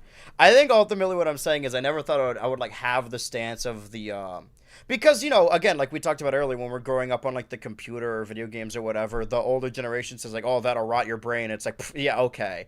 But now we're at a point where there are legitimately like harmful things mentally about having certain feedback from your phone constantly. And I don't even mean just like, oh, being on your phone all the time is bad. I just do think the commodification of people is sort of dangerous because like a dating app where Hmm. you're literally swiping on pictures of them, like you're not really reading the descriptions.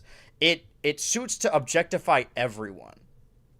Yeah, and I think a big part of it, a big frustration, I think, is the fact that yeah, you can filter by shit, and I think sometimes people will really narrow their fucking scope, Mm-hmm. and I don't know. I mean, there's something about I can understand. I guess when I think about it, I don't think I'm too bothered by it. But the idea of like, oh, let me filter the guys on Tinder by filter out anyone under 5'10", like something about that, definitely seems like a character flaw, in my opinion.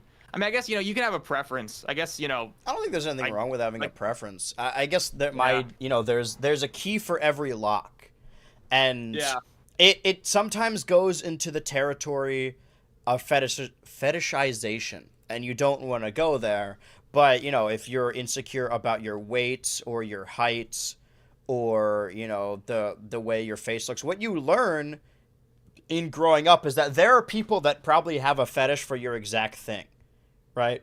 Whether it be that you're Okay. overweight. I've seen like groups of people on Twitter that are really into like their tags on Twitter will be like gap tooth lover or something. People that are like really into the idea of like you're like having that gap tooth. And I understand it. That's a really cute look. I think there is someone out there for everyone.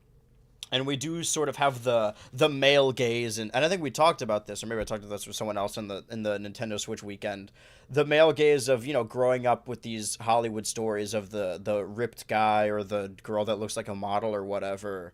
And it's not realistic. It's not what people look like. It's also not really what a lot of people want to see in their partner anyway. Most people want to date Shrek. And that is awesome for me. I was actually surprised. It's like this is this is an adult show.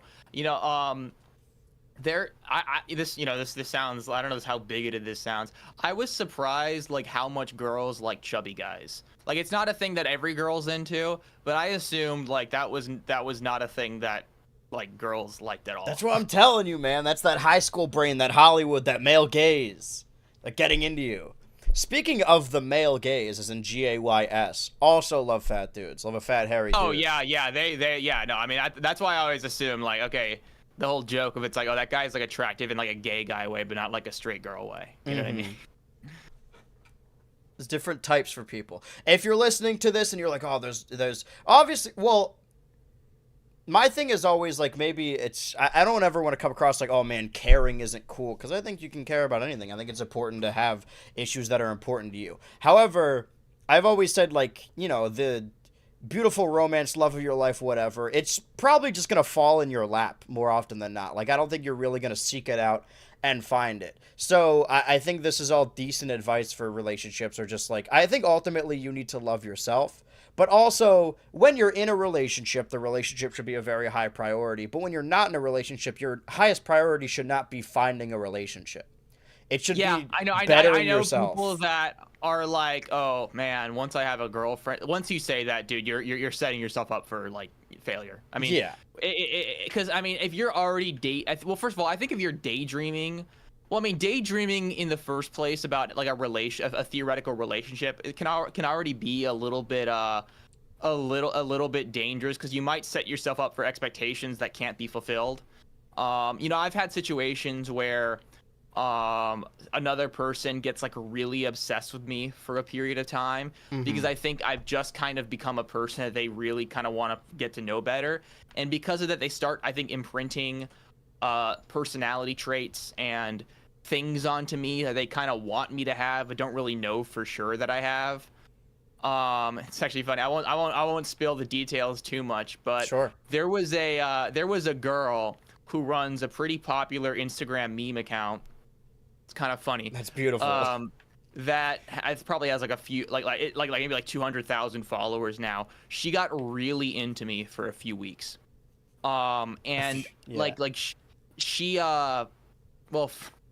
so she said she was like complimenting me. She was kind of flirting with me, and the second day I'd ever known her, she said like, "Oh, I know you'll never hurt me. All the guys I've really known before, they always leave me. Like, she's saying that shit to me, and I wasn't saying like, "Oh yeah, baby, I didn't even say that." You're right. And wouldn't you know, like 2 or 3 weeks later, she was telling me, "I thought you said you'd never hurt me," and I'm like, "No, I didn't.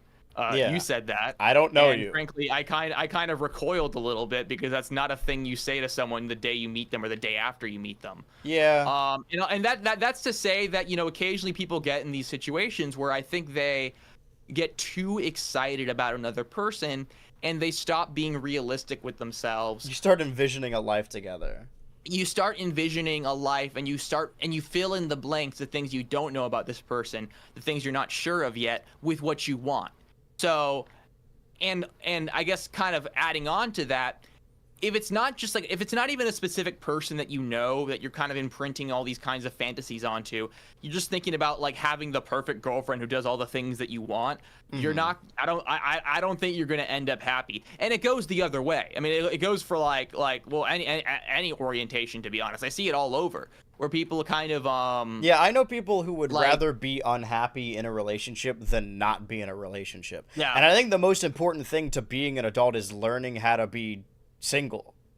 I had a lot of practice, so I'm down with it. But I mean, I think one of the things that I learned as a teenager, not even through relationships, is just kind of how to have a good time without getting on someone else's nerves. And what I mean by that is that, I guess for me personally, and I probably do it. I probably am more hesitant about it than I should be. I've never wanted to be like annoying or take up too much time from other people. So, I've always been kind of a recluse. I'm kind of a workaholic, so I do a lot of my own thing. Yep, me too. And for what it's worth, I think in a lot of ways that keeps like really needy people out of my life. And that's probably a good thing, because if my own space is a problem for other people, then I don't think it's gonna work out with them. Mm-hmm. As sad as that sounds, like because I kind of do my own thing. I don't initiate as much as other people do. That's what always turned me off on the idea of a relationship, is every time I would think. That's why for so long I thought like, oh, it's not really for me. That every time I would think about like having someone in my space or having someone around all the time, I was like, oh God, I don't want to have someone around all the time. But now I found a person who like I think is just better to have in a room, makes my life easier, makes me better, makes the world better. And for the longest time, thought that, like, oh, God, I don't want to have to... I like my alone time too much. But now I realize, like, what people were talking about is, like, when you find the right person that you want to spend every hour just doing monotonous stuff. And I think that's another really important thing to develop is parallel play. Is being able to, like, not do anything with a person and still feel fulfilled. And I've always been like that, even outside of romantic relationships, is whenever I was with a group of people and everyone's like, oh, let's do mini golf or bowling or go-karting or go to the beach or, like, go to this, whatever, an event or something. The thing I always wanted to do was, like, oh, we should all, like, gather around the TV and watch something. Like, that's my favorite social interaction, is just watching stuff with people. Like, kind of just being boring. I genuinely would prefer, like, I don't like activities that much. Mm-hmm. I think on some level, maybe I'm impatient. Maybe I'm kind of, temperamental. I think there's just a lot of things that my attention fades really quickly, and a lot of things quickly become more of an annoyance to me than an actual kind of pleasure to do. Yeah. So yeah, I mean, I went mini golfing with a couple of friends the other day. That wasn't like a few weeks ago. It is fun. I mean, I'm just saying, I really like just watching stuff with people. That's probably my favorite thing to do with people. Maybe next to like playing video games. But it's important. Yeah, obviously, I think overall what we're going over is you need to be, I think, constantly being in relationships throughout. I don't want to say like stunts you, but it does a little bit. Like from high school into college and then onwards, that as soon as you get out of a relationship, you're immediately like, oh man, I need to like date someone right now. And I've known a couple people like this. I've known someone who's very close to me who she didn't really have a lot of her own friends, but she would just kind of envelop whoever her boyfriend's friends were, and that would become her friend group. And I would always tell her, like, every time, like, like when you break up, they're all gonna go with him. Like, you're not gonna have any friends. You got to make friends of your own. And obviously nobody wants to hear the term "when you break up," because when you're in it, you're like, this is gonna last forever. But I think a young adults watching us, because I think it is, I have to assume it's mostly young adults, or even if you're like older teenagers or something, you have to be okay with being single for a while. You have to focus on things that are more integral to you, as opposed to being a unit. And I think that's the other thing that turned me off on the idea when I was younger, just like younger than this year, the first person I ever dated, was the idea of ceasing to become a person and then becoming a unit, right? Like a family, a couple, or whatever. Because every time I had seen it in front of me, it always, like, you kind of lose parts of yourself. But I think I'm bragging, or I'm braggadocious. I'm going on a tangent here that, like, I'm in a relationship now that I love because it's two people in a relationship and not like a couple, if that makes any sense. I thought that, like, being in a relationship. What makes you think that? Not like challenging you. I'm just kind of curious, like, how you I think I just always had the negative idea that, like, being in a relationship was like a high commitment and it was difficult, and that it would have to, like, take time out of my other passions. But no, it's just now I just go on more dates while also doing what I do, you know? Yeah, I think because of my I'm job, I'm like, man, if I wanted to go out there and pitch myself to someone I want to date, it's like, hey, I spend every day in my computer, like in my office editing videos, and when I'm not editing, I'm live on Twitch once a day throughout the entire week. I'm always doing this stuff. That's a hard pitch to sell, but if somebody already likes me, like I'm just adding additional dates on top of that. Yeah, that's a good way of putting it, because honestly, I am not one to stand on ceremony, and I'm kind of passionate about a lot of things that people do together just not being fun. Probably to a fault. I mean, there are things about me that it's like I'm not going to the beach. That's fair. I really don't like sand. I don't like the ocean either. I'll go to the beach just to like relax, I guess, because my family's always gone there, and I find it like nostalgic more than anything now. And I think that's where like family vacations come from. Is it's less about enjoying the vacation and more about like, oh, remember when we went here when you were little? It just becomes that. Yeah. But I think that's there was a point I was going to make. I don't remember what it was. Oh yeah, I always thought relationships were hard because everyone always says that they're hard, but they don't have to be hard. It's actually quite easy. Yeah, I think you just need to be able to have a discussion, to converse. You need to be someone who's easy to talk to. And I'm glad I've never been in the quote dating scene, maybe in like late high school. And again, maybe it's another example of what we were talking about earlier. Like we have this idea of what children are just because of the internet. Maybe children aren't actually like that. Maybe the situation isn't actually like this. But every time I see people talking about dating on my TikTok feed, it sounds miserable. Everyone sounds like they hate each other, like they hate going on dates, like they hate dating. And my thing to that is always just like, why do you do it then? Like, you don't need to do that. Ask yourself the question, like, is this worth it? Yeah. But that really comes back to the same point of, do you love a person or do you want to be in a relationship? And if your idea is just like, oh, I need to be, and I feel for them. I'm not saying this to like be mean or whatever, but like there's a lot of people who were taught from a young age, like, yeah, you go to college and then you meet your wife and then you get married and you have kids. And for them, they believe the clock is ticking and they're like, oh, I have to find the love of my life in college. So they settle for whoever is the least worse because they think they have to. Yeah. And I wonder, I don't know. I was about to say something, but I don't actually. I mean, this is just me kind of like shooting the breeze. I'm not 100% sure. I genuinely wonder. Well, I guess because do a lot. I wouldn't be surprised if a lot of people just kind of date just so they can have sex, or just kind of have like. Yeah. Just straight up like At the behest of getting into too many details, I've never really been a casual person. I tried doing it, like I thought I could, but I really can't. I get too attached. I'm not much of the casual market. No, for sure. Yeah, I mean, I guess like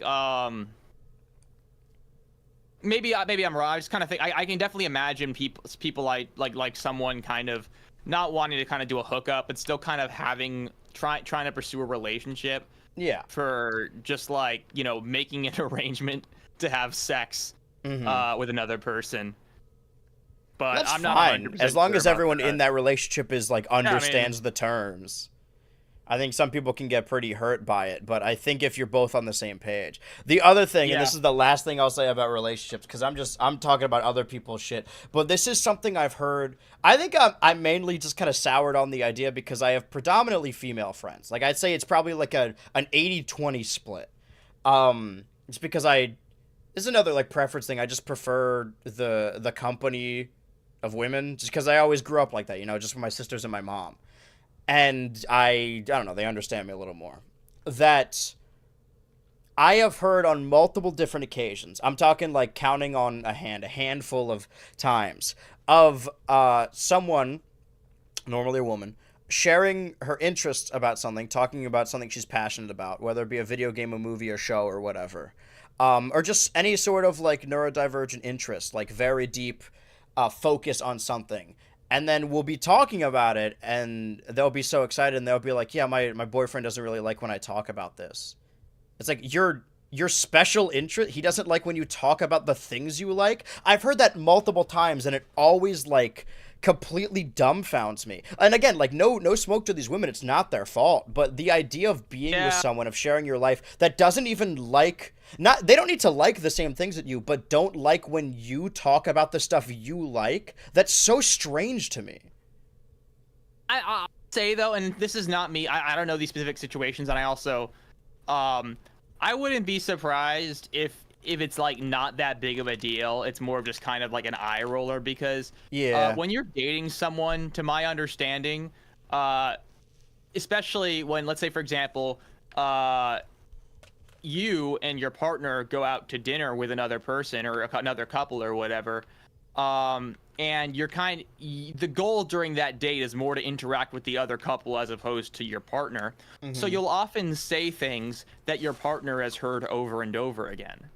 You know, I've heard people talk about like, oh yeah, I fucking hate when my, you know, spouse tells that one story because I've heard it a million times. It could be a great story, but you know, I've heard it. I know how it goes. I know the twists. So but even I mean, that, like, I still think you would want to hear the story just because it's fun the way they tell it. Maybe, but I don't know. I mean, I guess I haven't been married for a decade yet. Yeah, that's one thing. Is like the people I heard talk about that, it was like on a podcast, and they're like in their 60s and they're married. Yeah. And I mean, it's like I think it's like, okay, it's not the end of the world if there are things you like about your significant other, but there are also a couple things that make you roll your eyes or kind of annoying. I think if you spend a lot of time with anyone, you're gonna have that. Well, I think there are quirks, but the thing, it just stands out to me is like, well, this is, I guess because maybe I'm just so into my interest and it kind of just is my whole life. Like whenever I'm talking to people, it always boils down to TV, movies, games, internet stuff, like all of that. And I can't imagine like the person you're, for me, it's always just like, the thing that always confused me before I was in a relationship, that like now I understand like how much you would want to have someone around. The idea of like someone living in your space, like sharing your life, but also like doesn't like when you like the things you like. That just sounded miserable to me. No, definitely. Yeah, I can see it that way. I guess like, I mean, yeah, I think I said my piece. I can imagine occasionally like them bringing up the, you know, a show they like or whatever can sometimes be a bit of an like, oh, okay, I've heard this before, but ideally that's like not a big deal. Yeah, I think if your partner likes something that you don't like, and that's definitely happened to me before, like something I don't necessarily fuck with, I love hearing them talk about it because I can tell that they really like it.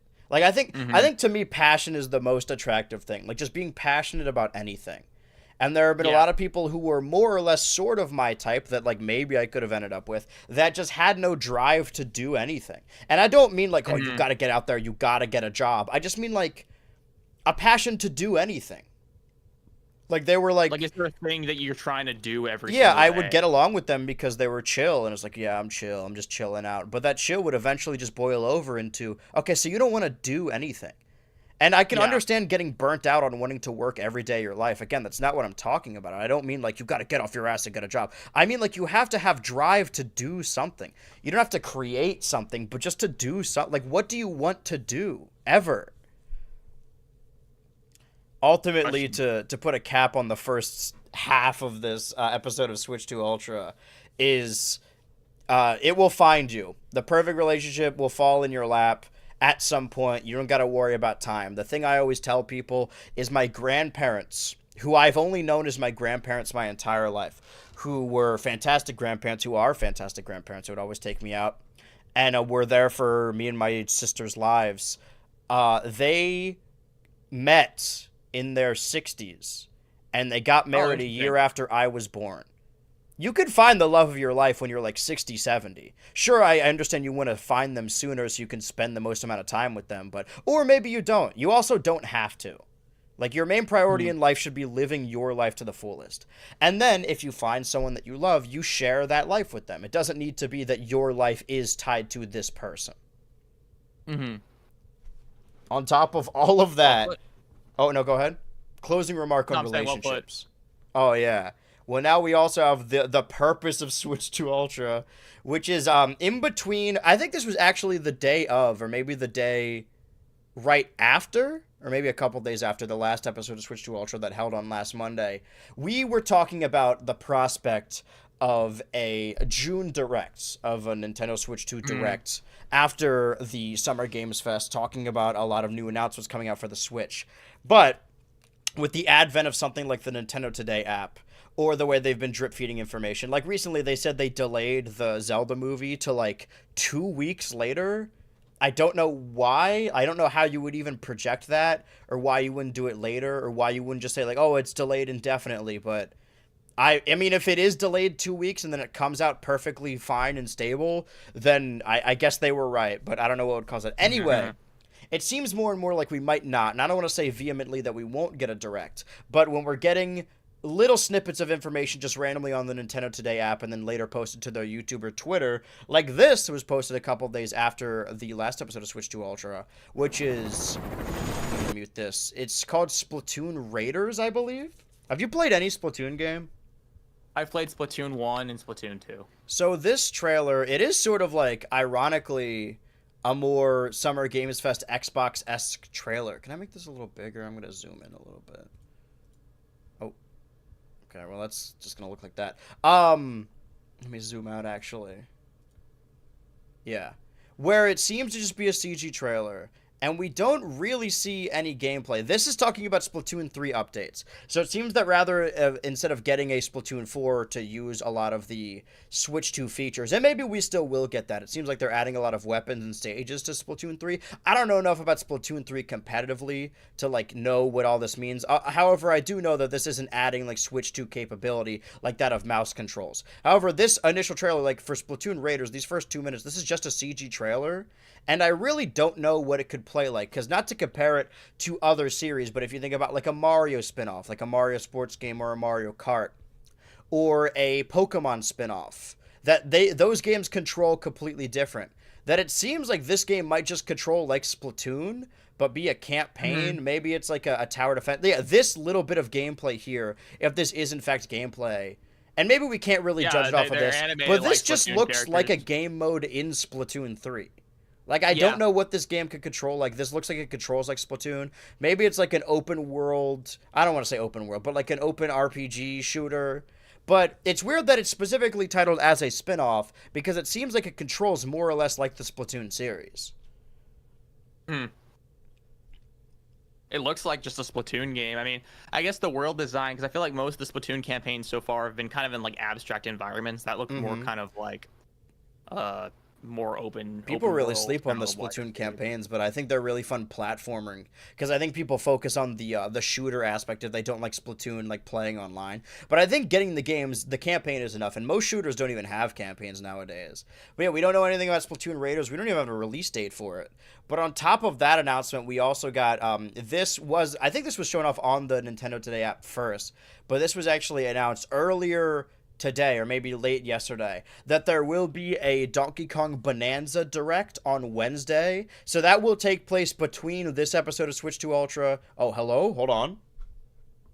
Our cycles are spinning. Did Discord just crash? I think Discord did just crash. I'm still online. Give it a second.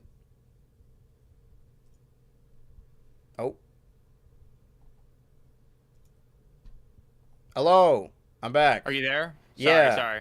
I don't know why you're sorry. I think my Discord crashed. I'm saying sorry. Hello?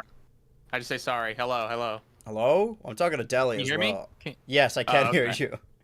I'm trying to get our little spinning gears to work on stream. Seems like it just went down altogether. Let me go check it out. Hold on. Wait, did the stream go down? No, the stream's still up. I think it was just Discord that went down. Oh, okay. But I don't know if it was just my Discord or if it was Discord in general. Discord was working for me. Okay. I was just kind of like... So I think I just got to sign in over here. 1 sec. Maybe just reset mine or tried to update mine or something. Okay, wait. That's fixed. Okay, we have those there.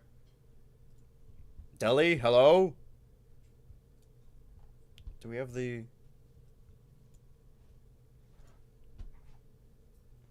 Let me change this link.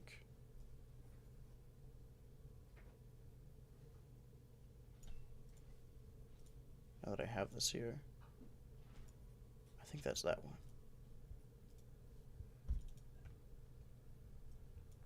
I think it's trying to pop in.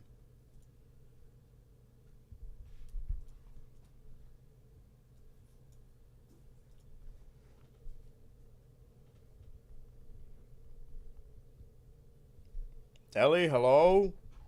Hello? Hello? Hello, it's me, Markiplier. Hello. Welcome to Five Nights at Freddy's in real life. I don't know why the Fugi isn't working either. Should be. I mean, it should just, like, show up when we're talking in the call. Hello? Hello? We'll just cover this real quick, what's going on. Anyway, Donkey Kong Direct. We talked about this previously, right? The idea that there's a lot of this game we don't know. We've seen official art of Diddy Kong. I think, wait, hold on. Are either of our things moving? Is Fugi just not working in its entirety? Oh, Hello? crap, really? Hold on. It seems kind of broken. Let me fix these. Technical difficulties. Do not worry. Okay. Did it... It's kind of just freezing there. Hold on. Is this a Discord issue or is this a... No. I mean, it's moving normally over here. Let me just fix all these links individually. And copy and paste different links. I don't know if that changed anything, though. Streamlabs? No. This is not a bad... Or this is not a good time for this to be happening. 1 second.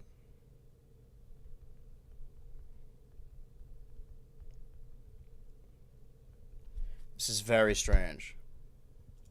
Chat, hold on. I did not know this was even a possibility. I mean, everything should be going as normal. It's weird that it's not.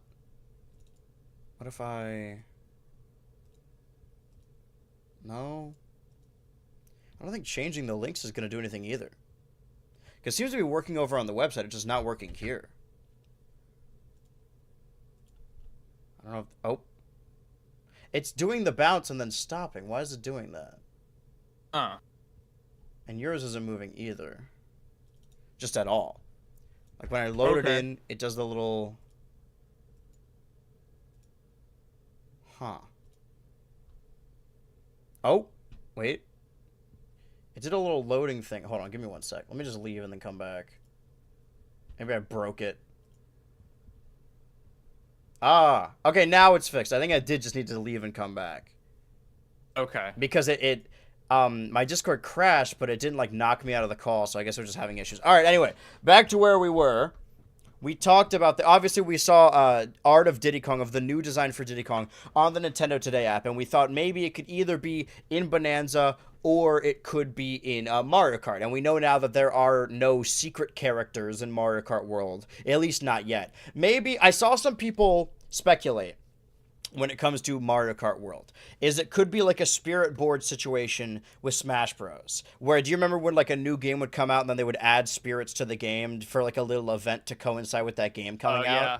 I hope they do that. That'd be sweet. Well, the reason that Donkey Kong and Pauline don't have a lot of costumes in Mario Kart World is because they're going to get more with this, because obviously Smalline, the little small character we don't know anything about, that was accidentally leaked on the Korean website. Potential King K. Rool, !*, all those accounts are going crazy for. And we don't know what that new design for Diddy Kong is being used for. So I feel like there is a lot we can learn about Bonanza, more so than we could for the Mario Kart Direct, if I'm being honest. I feel like there's a lot of things they're still a little bit tight-lipped about when it comes to Bonanza. Yeah. So. Deli, hello? I heard Deli for a second. Hello. Hello. Do you have any strong feelings about Donkey Kong Bonanza? None at the moment. Whoa. Still taking it in, still processing everything. Right. I can't believe that happened. I know, right? It just happened too. My hands are still shaking. My paws are still shaking. I'm shaking in my boots. Well, I guess that's just a little precursor of what's going to come, I suppose, when it comes to Nintendo Switch 2 announcements or news. With it, we will cover Bonanza next week in the Direct, because I do think we're going to get a lot of information. And while we could speculate and postulate on what that information is going to be, I think it'd be better suited if we just talk about it after, because when it came to the Mario Kart Direct, we didn't really have a whole lot to say. That being said, last week we talked about the new version of E3, right? The Summer Games Fest, Xbox presentation, PlayStation's presentation, because that event doesn't really exist anymore.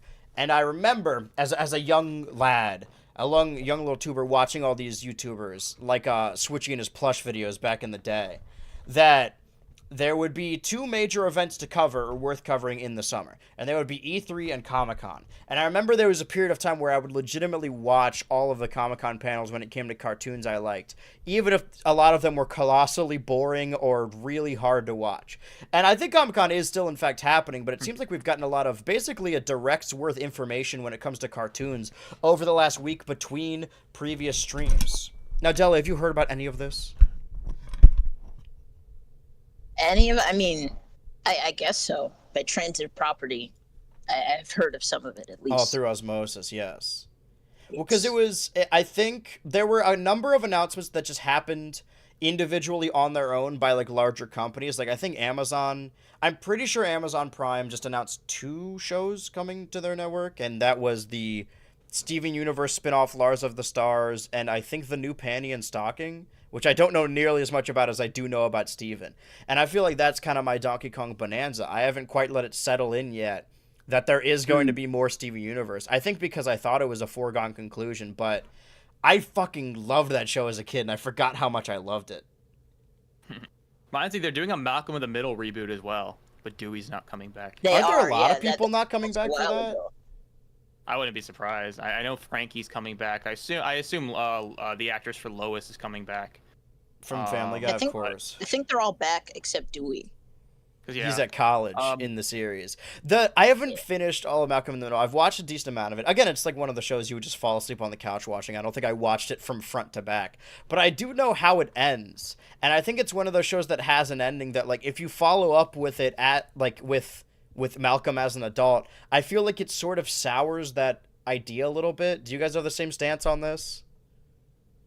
Kinda, yeah. I mean, there have been times where like a show comes back after a long period of time, and something about the magic of like the ending it previously had kind of goes away. Yeah. I think because especially when things are left up to interpretation, you kind of imagine the characters graduating from that kind of set status quo that they're always living inside of. Mm-hmm. But then, like, next time, then they just come back 20 years later, and they kind of talk about the same things, kind of have the same relationships with each other, et cetera, et That's cetera. my thing, is that a lot of the shows, Something like, it sort of has to stunt the characters because they have to come back and do the same thing, that it's sort of sad to be like, oh, I guess they're still doing this. That's how the iCarly reboot made me feel, is that, like, they're in their 30s now, and they're just doing iCarly again. I remember Community. I mean, Community didn't have like a reboot, but it actually might. I think they're still trying to do a movie. But like, I remember, or maybe they're not doing the movie. I don't know. 6 seasons in the movie. So as far as everyone's concerned, there is a movie script and it is happening, asterisk. But I am not as faithful or hopeful as I was because that kind of came out in 2020 when everyone was doing their big reunion podcast and nobody was working on anything else. And I do believe that a movie script exists and that the cast wants to do it. I don't believe, however, that it is in fact going to happen. Like, I know it's been commissioned by Peacock or something, but I don't know. I don't even know if we necessarily teasing it for like a decade on and off, though. Yeah. It's like, but they've all done so many. It's cartoonish how big everyone on that cast has gotten, or how important or how high their star has grown. Not even like Larry, the leads of the show. DuckTales.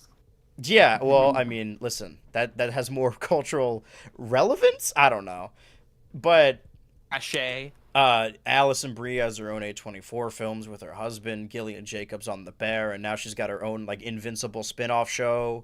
Obviously, Donald I keep Glover. forgetting that she's Adam Eve. Yeah, Donald Glover is a huge star. And even recently, like, the on-set composer for Community, Ludwig Göransson, now he's doing the soundtrack for Creed, Black Panther, and recently Sinners. And I think that's, even if you don't think that's the best movie of the year, I think it has to be the best soundtrack of the year. Mm-hmm. He did the score for Oppenheimer, for Tenet. Like, even your... And then, like, directors they had on set, like, whether, aside from Dan Harmon, like, the Russo brothers were there. I remember watching an episode and seeing fucking Joe and Anthony Russo. Yeah. In the credits, I'm like, what the hell? Directed the paintball episodes. That's why it's a video I want to make someday, but I don't know if anyone else would care about it. How there's sort of like a Rick and Morty Community to Marvel pipeline, where a lot of people who wrote episodes of Rick and Morty or worked on Community immediately just like went into making Marvel stuff. Does Dan Harmon have anything to do with Marvel, or is that just like everyone else? No, they brought him like, in as like yeah. a what's the term? When you're like just kind of there, they pay you to be there. A consultant. They brought him in as a consultant for Doctor Strange. And he tells a story on his live show podcast where he was just like walking around eating pizza, and every time they would show him something like Doctor Strange, he'd be like, "Yeah, it's kind of like Rick." And then he would just stop talking. So no Dude, real that's the connection best there. job, just being paid to do nothing. A consultant. But yeah. Anyway, the point I was gonna make was that, well, I mean, season 4, people hate season 4 for a lot of reasons of Community. Right. But it's you know, like they kind of try and wrap up Jeff's little story with him graduating, and then oh yeah, he has to go back. And it's a little, also, I mean, the graduation ceremony was so phoned in, but oh yeah, now I mean you It's all coming back to you honestly, now. what I will say about Community is that I think they were kind of self-aware about it, because it's a very self-aware show, sometimes to a fault, I think some people would find. But you can kind of tell that everyone was kind of aware that them still being at the community college in season 5 and 6 is a little bit forced and sometimes kind of annoying. Especially with live action reboots where the characters are simply just doing the same thing. I've gone on record before that I've really changed my stance when it comes to cartoons going on forever. Because in the 2010s when I was like watching all these reviewers and part of that discussion sphere, it's like, yeah, just let Family Guy end, just let SpongeBob end, just let South Park end, so on and so forth. And people still say that about The Simpsons. But now I just don't. I think cartoon characters can live forever. Like, you know, imagine if they stopped if one day they're like, yeah, we don't want to do Mickey Mouse or Bugs Bunny anymore. I think these are characters and ideas that can live on forever, and I think it's better to have these cartoons, these steady jobs, especially when it's so hard to get animation work nowadays. However, the other side of that, and I think there are maybe some people who will agree with me, who will then disagree and throw a fit when it comes to recasting. If you want these shows to keep going on, you need to be okay with recasting. And we haven't seen it for like a major cartoon as of late, other than like, you know, when it comes to characters doing offensive racial caricatures. But we did see when it came to Mario, and people were so pissed about that. I mean, even beyond Chris Pratt, like the idea of Charles Martinet, who's like 80, maybe, not being the voice of 70, Mario anymore. 70. 70? Yeah, he's 50. He's 40. Yeah. And that happened recently with a lot of the Mario Kart cast, but I think that I'm just picturing it in my head the day that like Tom Kenny retires or unfortunately passes, and then they cast a new SpongeBob, and then Twitter is like, this isn't what it was like when I was a kid. Like, I could picture it so very clearly, more so than I could picture any day of my life in my head, you know? I fear it will come. And I think people need to be more okay with recasting as long as the person getting recast isn't like shafted over. I guess it's like that feeling that people are automatically shafted if they get recast, and the circumstances get really granular. Like, I like watching New Futurama was really like interesting because I grew up with that, and I even like I just love the Comedy Central run. Even like I was like, oh my god, yes, this is real. And watching Hulu-Rama was kind of different, and I was like, well, why does Fry sound like Lars? That is not how I remember it. And I'm kind of like, well, you know, I mean, it sounds different. I mean, I guess we could work with this. Also, I think it would be kind of messed up to replace Billy West, because Fry is literally based off a 20-year-old Billy West. Yeah. So I don't think you can really make that work. I think you should just let him take that role to the grave, for lack of a better word. Well, yeah, there are a lot of characters that's why it's a lot harder when you're doing like when you see people doing like, oh, the cartoon impressions. They're doing the voices that are the easiest to do as voices, but then some characters are just like someone's voice. And I think famously, I could be getting this wrong, but they based Zap Brannigan off of Phil Hartman, or they wanted Phil Hartman to play him, but he passed. I'd say passed. He was murdered shortly before that, so they just had Billy West do his best Phil Hartman impression. And I think you can still do that. But when it comes to the way I feel when it comes to like, I try not to be too like grading, or not grading as in G-A-R-T, but G-R-D-E, when it comes to any piece of art. Like, oh, this was 70% good, or a passing grade. This was 50% on the rotten scale. But I feel like when it comes to shows like South Park or Futurama or Always Sunny that are still making seasons, maybe, to this day, I think as long as a new season has 1 or 2 good episodes, not just like okay, but good episodes, then I'm on board, right? And Always Sunny and Futurama have been doing that, at least for me. Each season is mostly kind of meh to okay. None of them were like awful that I hated, but overall, as long as there's like 1 or 2 episodes, I'm like, I like that. And that happened recently with last night's episode of Rick and Morty. Like, I wasn't super loving the season. I think we're on episode 4 or 3 now. And the previous season, I actually did like a lot of it, like concurrently. But the most recent episode I did really like, and I think this season begets, I don't want to say like allows, because, you know, who am I to say like what can and can't exist, but at least excuses its existence for me because it has 1 or 2 good episodes. That's how I feel about a season of television, especially when seasons of television, when it comes to cartoons, are so slim nowadays anyway. Yeah. Yeah. I used to feel like, oh man, there's all these shows, it's going to take forever to watch them all, but I mean, a good amount of them you can knock out in a day. They never I mean, on the never got ranking, renewed. like, I still haven't finished season 3 of Jellystone or Stugo or Moon Girl, but I'd rather have that for a long period of time than have like, oh, you know, it's a 10 episode season. I guess we're gonna talk about the animation news that happened in last week. I guess we can say that they have announced, sort of, I don't want to say last minute because, you know, it's the summer now, but it seems like when it came to Smiling Friends seasons, I thought it was going to follow the even pattern, right? The pilot came out in 2020, season 1 was 2022, and season 2 was 2024. So I expected season 3 to be 2026. But obviously, like, the recent popularity after season 2, like, season 1 was popular, but season 2 is way more popular, at least from like an internet standpoint. I mean, yeah, I'm just going off of like. I watched both seasons, but I didn't know like if season 2 did better or anything. Well, the fact that like even my little sister was talking about how much she likes Glep, it's like, okay, this is breached the sphere a little bit. That I'm not surprised that there's gonna be a new season this fall, which is what they announced, season 4 this fall, and then season 5 next year. By the way, I mean, one, I prefer having these seasons more regularly because it's popular, but also you can tell from both of the previous seasons had Halloween and Christmas specials, but they both aired in like spring or summer. So I'm glad it's finally airing in fall. Like, it's very clearly meant to. But also, no, go ahead. Yeah, well, I mean, I definitely am glad that it's coming out a little bit more often because, well, first of all, I mean, I guess I don't know how the show's made. I imagine actually there's a lot of time put into how it's animated as compared to a lot of other shows. So, I mean, I guess like, you know, 100 minutes of episodes coming out every 2 years isn't actually that insane.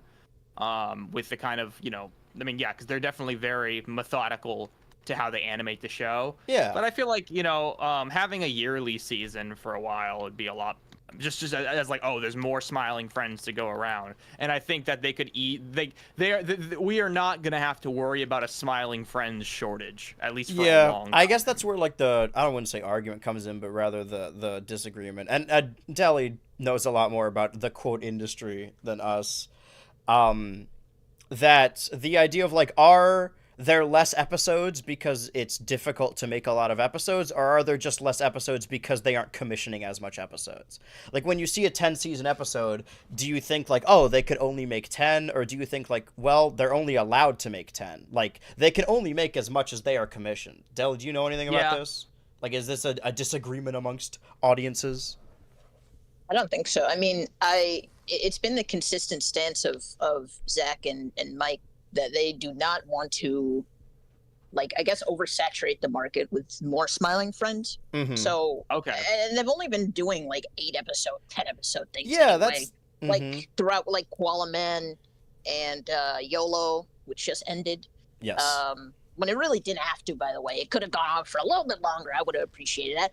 But I like YOLO. Yeah, I like YOLO. I think the average Adult Swim show being like, I think my thing is I don't want people to lose work, and I guess in a perfect world there would constantly be the next project to work on. But for me, I think 3 seasons for a cartoon is okay and average. However, YOLO is another example where each season was like 10 episodes. And I think that's why I push back a little bit on what Zach and Michael said about, obviously, like, you know, it's years of their lives that they don't want to be doing the same thing. But the idea of overdoing it in comparison to something like The Simpsons, which they've brought up in previous panels, is like, how many episodes were in the first season of The Simpsons? It couldn't have been 10. And these are 11-minute installments. So I understand where they're coming from. Like, maybe 5 seasons is enough. But that's only, like, 55 episodes, which for an average, like, adult animated sitcom, that would be, like, 2 seasons, maybe over a couple years. Yeah. Point in time where, like, 26 episode seasons were the norm. Mm-hmm. Let me pull something up real quick. Simpsons. Well, season Deli, I 1, just want to 20 ask, like, is it more, obviously it's, like, objectively more difficult to make more episodes, but is it more of an issue of not having enough time or budget or manpower to create more than 10 to 13 episode seasons, or is it that people working on them would like to make 26 episode seasons, but they just aren't commissioned like that anymore? There probably isn't enough money to go around. I wouldn't be surprised. I mean, I don't think on a macro scale, it's not really like a matter of it's a matter of resource hoarding, really, because like multinational conglomerates have billions of dollars that they could throw at people any day.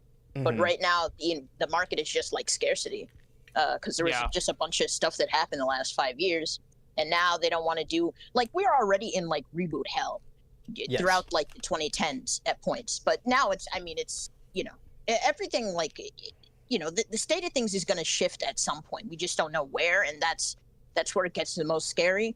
I don't think it would be impossible for Smiling Friends to get more. If anything, I feel like Adult Swim, in their current capacity, would probably be lobbying for more.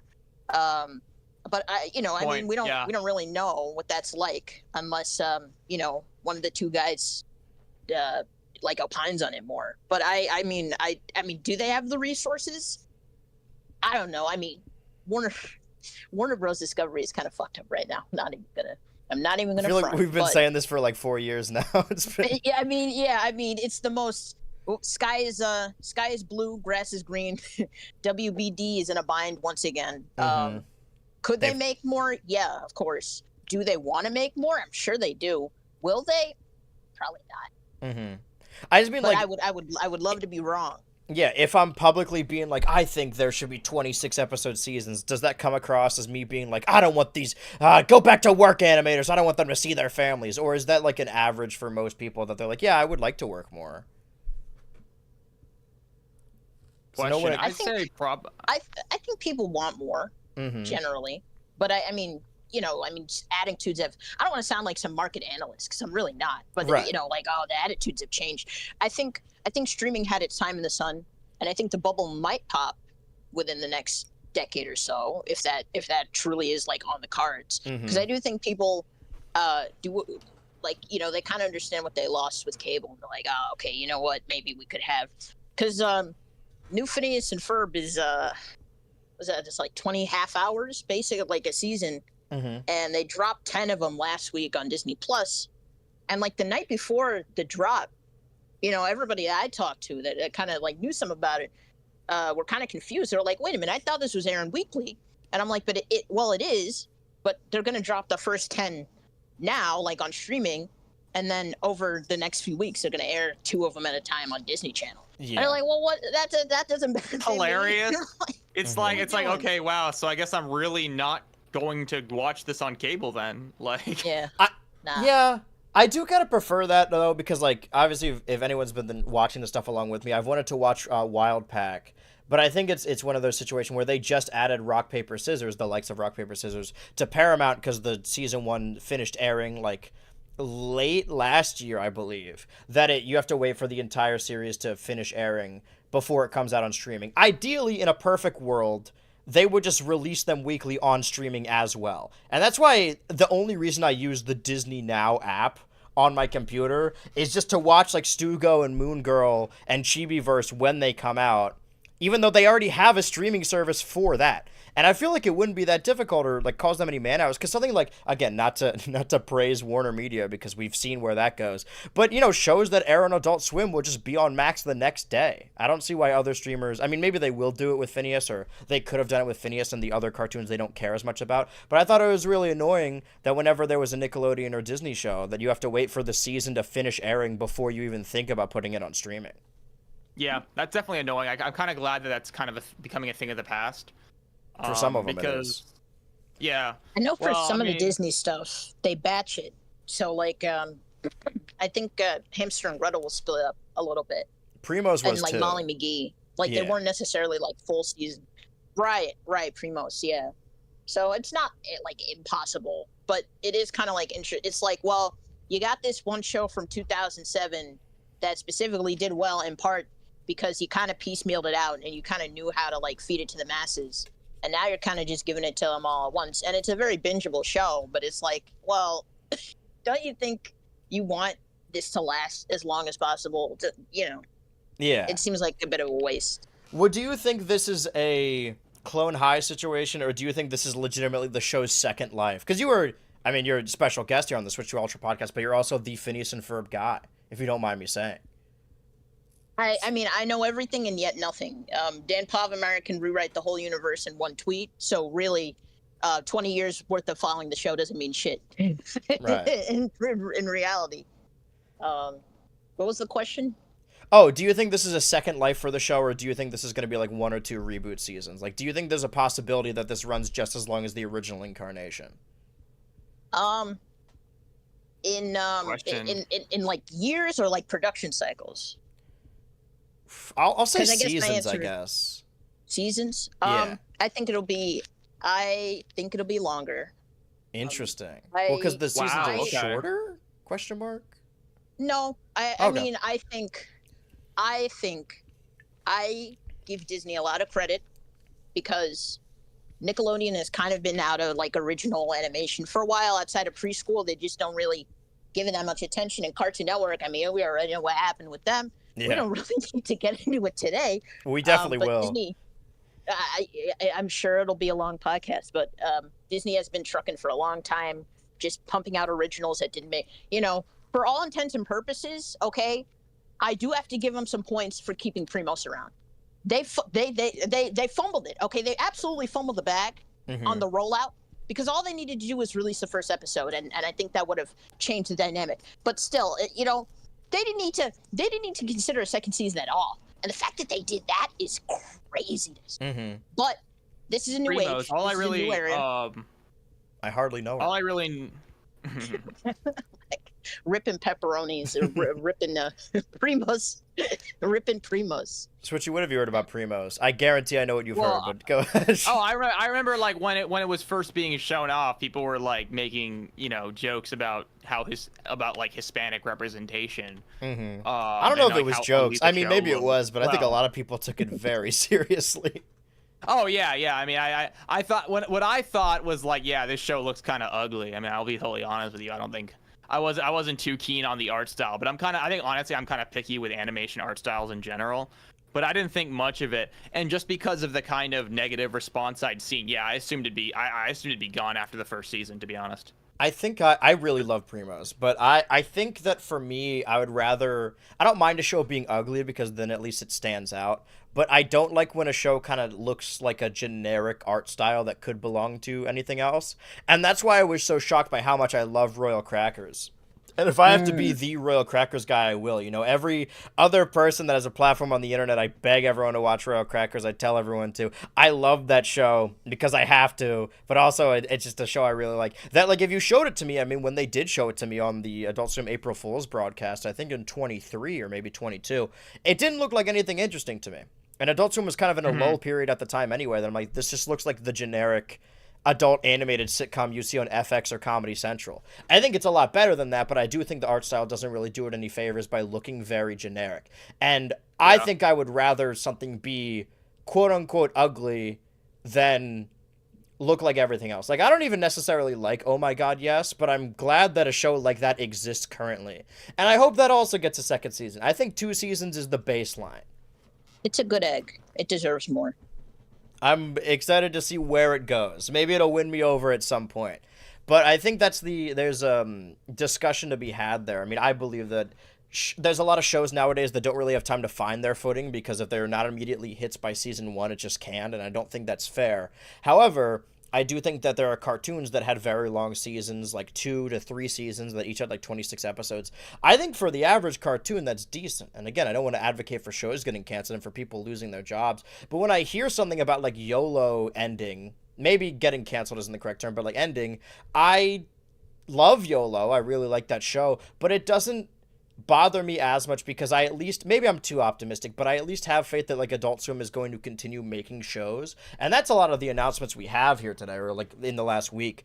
But it's interesting that you levy that credit to Disney Channel, because that was kind of the turning point for me. Is throughout most of my life and adolescence, I was a Cartoon Network guy, Cartoon Network kid, the Cartoon Network. And then in 2020, BoJack and Steven both ended, and obviously everything shut down. And I was like, dude, I really don't have anything right now. Like, there's nothing keeping me there. There's nothing keeping me bringing back. Like, all the shows that I want to watch on Cartoon Network aren't even really showing on Cartoon Network anyway. So what am I going to watch? And then during the pandemic, during that summer, I got really into the Owl House, and then Amphibia and Big City Greens and DuckTales. And then later I watched Molly McGee and Kif and Haley's on It. And then later after that, it was Primos and Stugo. That I think, like, in the 20s, this decade, Disney Channel has really won me over when it comes to animation, more so than Cartoon Network. Granted, there are Cartoon Network properties I still like more, but I think the first 2 decades of my life, it was Cartoon Network for me, and then it shifted in the 2020s. I don't know if you guys have experienced anything similar. What was your stance like in between Gravity Falls and Owl House? Because there was a lot of stuff that... It was mainly Disney XD stuff, though. Yeah, we only had Disney XD, like, in the living room, because it was, like, additional channels you needed to pay for. And I spent a lot of time watching TV in my room. So, like, Teen Nick and Nicktoons, which is now Nick SpongeBob, and Disney XD, I couldn't watch in my room, like, upstairs. So it was, for me, it was just Disney Channel, Nickelodeon, Cartoon Network. I think even the Hub channel was, like, in the higher... Maybe I could be wrong. Maybe it was the Big Four. I never had the Hub on my TV, which always sucked. I would go to, like, grandparents' house, and they would have the Hub, and then I would, like, watch, like, fucking Littlest Pet Shop in front of them, and they'd be like, are you supposed to be watching this? No joke, the Hub introduced me to Animaniacs. That's beautiful. But now... I know, right? I mean, you're right. Like, everything's split between multiple streamers. The Animaniacs reboot was one that, like, those are more Looney Tunes adjacent characters that I'm like, yeah, just have these voice actors play these characters forever. Let them exist in other spheres. I think when it comes to, like, revitalizing cartoons or giving them, like, something modern to do, I think a movie is always a better situation. Nickelodeon was doing it for a while, but then they eventually just stopped doing them. I don't know if they weren't doing well or if they just did stop wanting to do them. And I know that Courage had, like, that strange Scooby-Doo movie, but I think if there's a cartoon that I want to see, like, a little bit more of, I don't want to see a modern reboot and, like, additional seasons. I'd rather just see, like, a movie, and if that does well, then do another movie. It's the equivalent of these straight-to-DVD movies. And... I kind of agree. Mm-hmm. I kind of agree. I think just because a lot of the time it kind of lets the series and the characters come back, but with kind of a new taste to them or kind of a new, like, way of kind of presenting the show, which can often be interesting. You know what I'm disappointed by? The fact that the miniseries model never really went anywhere. Yeah. Like, Cartoon Network did a few, and I think they turned out well.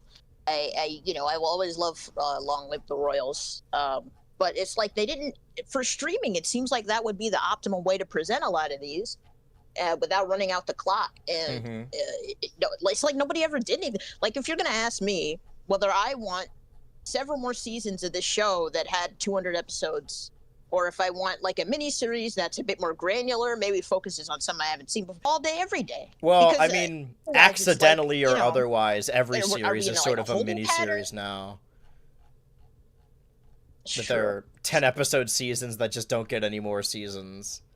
Yeah. I think also going for, like, a movie or a mini-series kind of makes the new kind of installment not as immediately comparable to the initial run, which in some ways can be a good thing. It kind of, as I said, I think it lets the world be explored in a slightly different way with a slightly different pace, first of all. But it kind of makes it a little bit less immediately just kind of seeming derivative of the original run, as I said, because I think it seems that a lot of times when shows come back, one of the big discussions is like, oh yeah, they're just doing the same shit they did 15 years ago, which I don't know. I mean, I feel I could be wrong. It seems that I think I'd prefer the discussion to be a little different, as opposed to immediately it's always being about how much it's the same or how different it is, or like if it's just kind of a slightly watered down version of the initial run. I don't know. remember hearing that about I promised I would stop talking about it, but here we are. About learning with Pibby in context of Adult Swim, and I think I said this in a video that people are like, "Oh, it wouldn't work as a full series. It should just be like a little mini series."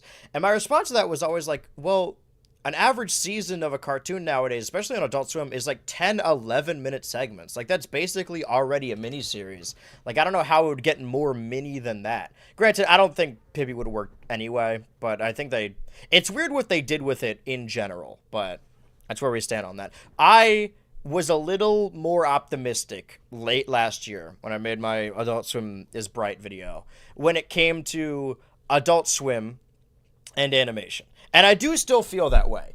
But in the context of Cartoon Network, when it came to like Adult Swim sort of carrying on shows on Cartoon Network and using them more as like adult nostalgia. And that came through in that one block, Checkered Past, which they would air, I believe, weekdays at like 5 p.m. before Adult Swim, and would just have reruns of Samurai Jack, of Courage, of Ed, Edd n Eddy. And I think this goes hand in hand with sort of the bubble bursting, for lack of a better term, when it comes to streaming, is there is something to grasp, something, and this was 2023. There is something lost in not having blocks of television. Like, instead of just, because you could just put on any cartoon and be like, yeah, just like, you know, binge this, put this on in the background, have all the episodes play. But sometimes you want to have it cycle through multiple different cartoons and have little bumpers, and sometimes even commercials. I never thought I would miss commercials. And Checkered Past, I would legitimately, I don't even have cable. I just use my parents' like Xfinity login on the Adult Swim website. And now the simulcast tab is hidden, but if you still put /simulcast at the end of the link, you can find it. I don't know why they hid it. I guess they're trying to move people away from that. And I never knew why other networks didn't really do that. Like, allow you to watch stream versions of their broadcast online. And now there are other streamers that are trying to reinvent cable. I think that there's sort of an untapped market when it comes to these blocks and these bumpers that everyone holds up very nostalgically, specifically like the CN City era of Cartoon Network, that are probably just exist in someone's library somewhere that aren't really posted officially in HD anywhere. And I think a streamer would be a good place to put that. Even like there are places like Paramount that have live streams going concurrently where it's like, oh, it's just airing SpongeBob nonstop. And that's what Nick SpongeBob is doing. But they announced recently that I think this month or either July, they're going to be ending Checkered Past, and I really don't know why. Mm-hmm. Did either of you guys? It was like, oh no, go ahead. I think it was the lead-in. What were they doing? Because like, Adult Swim has these like weird cycles when they lose one of the Fox cartoons, and they kind of go into like panic mode, trying to experiment with what works. And I think the running theory right now is that, you know, they had like 5 p.m. and I don't think they've ever had 5 p.m. before, if I'm not mistaken. They have not, no. But yeah, and it's like, well, shit. We don't got Family Guy. We don't got X, Y, and Z. You know, well, why don't we just air some of their shit? You know, let's just throw it on. Let's see what happens. And it worked. You know, the viewership went up quite significantly, which is kind of interesting. I don't know. Maybe it'll be like a seasonal thing from now on. But it is interesting. They're ending it not even like a year into its run. Mm-hmm. Yeah, I mean, it went over a year. It almost reached 2 years, but we were very short of that. I remember this happened with Toonami Rewind as well, and I, not vehemently, but I never grew up with Toonami. I was never an anime kid. Like, I liked the toy-based ones, you know, your Pokemon, your Bakugan, your Beyblade, whatever. But I never got to experience Dragon Ball or Naruto. Like, I didn't watch Toonami growing up, and that's why I don't really share the same reverence for something like Toonami. But when Toonami Rewind was airing, I think it was like Friday day, like 5 p.m., I would tune in to watch it because I'm more inclined to watch those shows bunched together, an episode a week. That's how I prefer to watch things. Granted, I know they would never do this, but I kind of wish they would lean more into the historical accuracy of it all. Like, they were using late 90s, early 2000s Toonami iconography, but they were using modern-day Funimation dubs. And I know that the other dubs are worse, but I kind of wish they would use the worst dubs just to, like, make it more immersive, because I never got to experience that. And I don't know what it is about it. Maybe it's just nostalgia. Maybe there's something more lax about being able to do stuff between commercials, but just like throwing it on the TV and having blocks, bumpers, and commercials between cartoons, randomly curated cartoons. And I fell out of watching Checker Pass, but then I got back into it when the voice actor for Space Ghost passed, George Lowe. And then they were airing a bunch of Cartoon Planet episodes. Again, those are ones that I had never watched, and I'm sure they're like on digital somewhere, but they weren't on any streaming service, so I was excited to catch those. And there's only like so many episodes of that. And they have this library, and they don't even necessarily need to commission new bumpers. They could just reuse the same ones. But it seems like now that they permanently have the 5 p.m. slot, I think they said they're going to replace it with reruns of King of the Hill. And I don't know if they have any sort of syndication rights with the reboot. I can't imagine they do. But the idea with Adult Swim was always to lead in with something lighter. Because I started watching when Adult Swim would air at 10 p.m. to 6 a.m. It would start at 10 p.m. And then I was there when they pushed back to 9 p.m.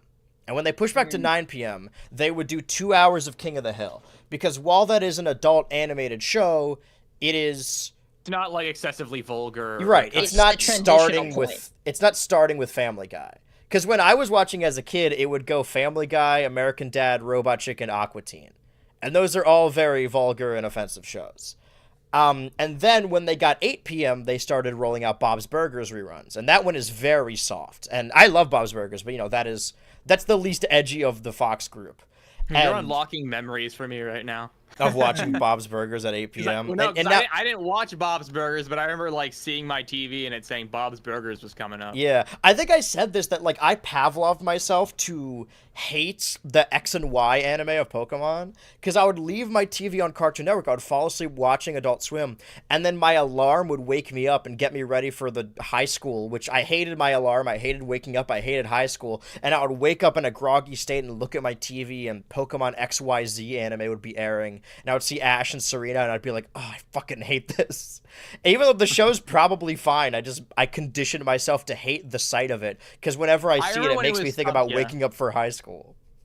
I remember when it was coming out, I heard a lot of people saying that it was better than the black and white anime, but I kind of stopped watching the anime like maybe like halfway, probably like around the time, probably like 2013. Before, I stopped watching during black and white.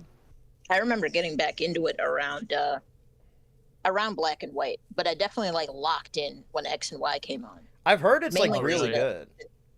I liked it. I remember liking it a lot, and if not for nothing, it's like I hadn't touched anything Pokemon related for at least like 5 years prior. And I was like, it was like late middle school, early high school. I was like, damn, this shit good. It's got hands. What am I doing? I think this whole time?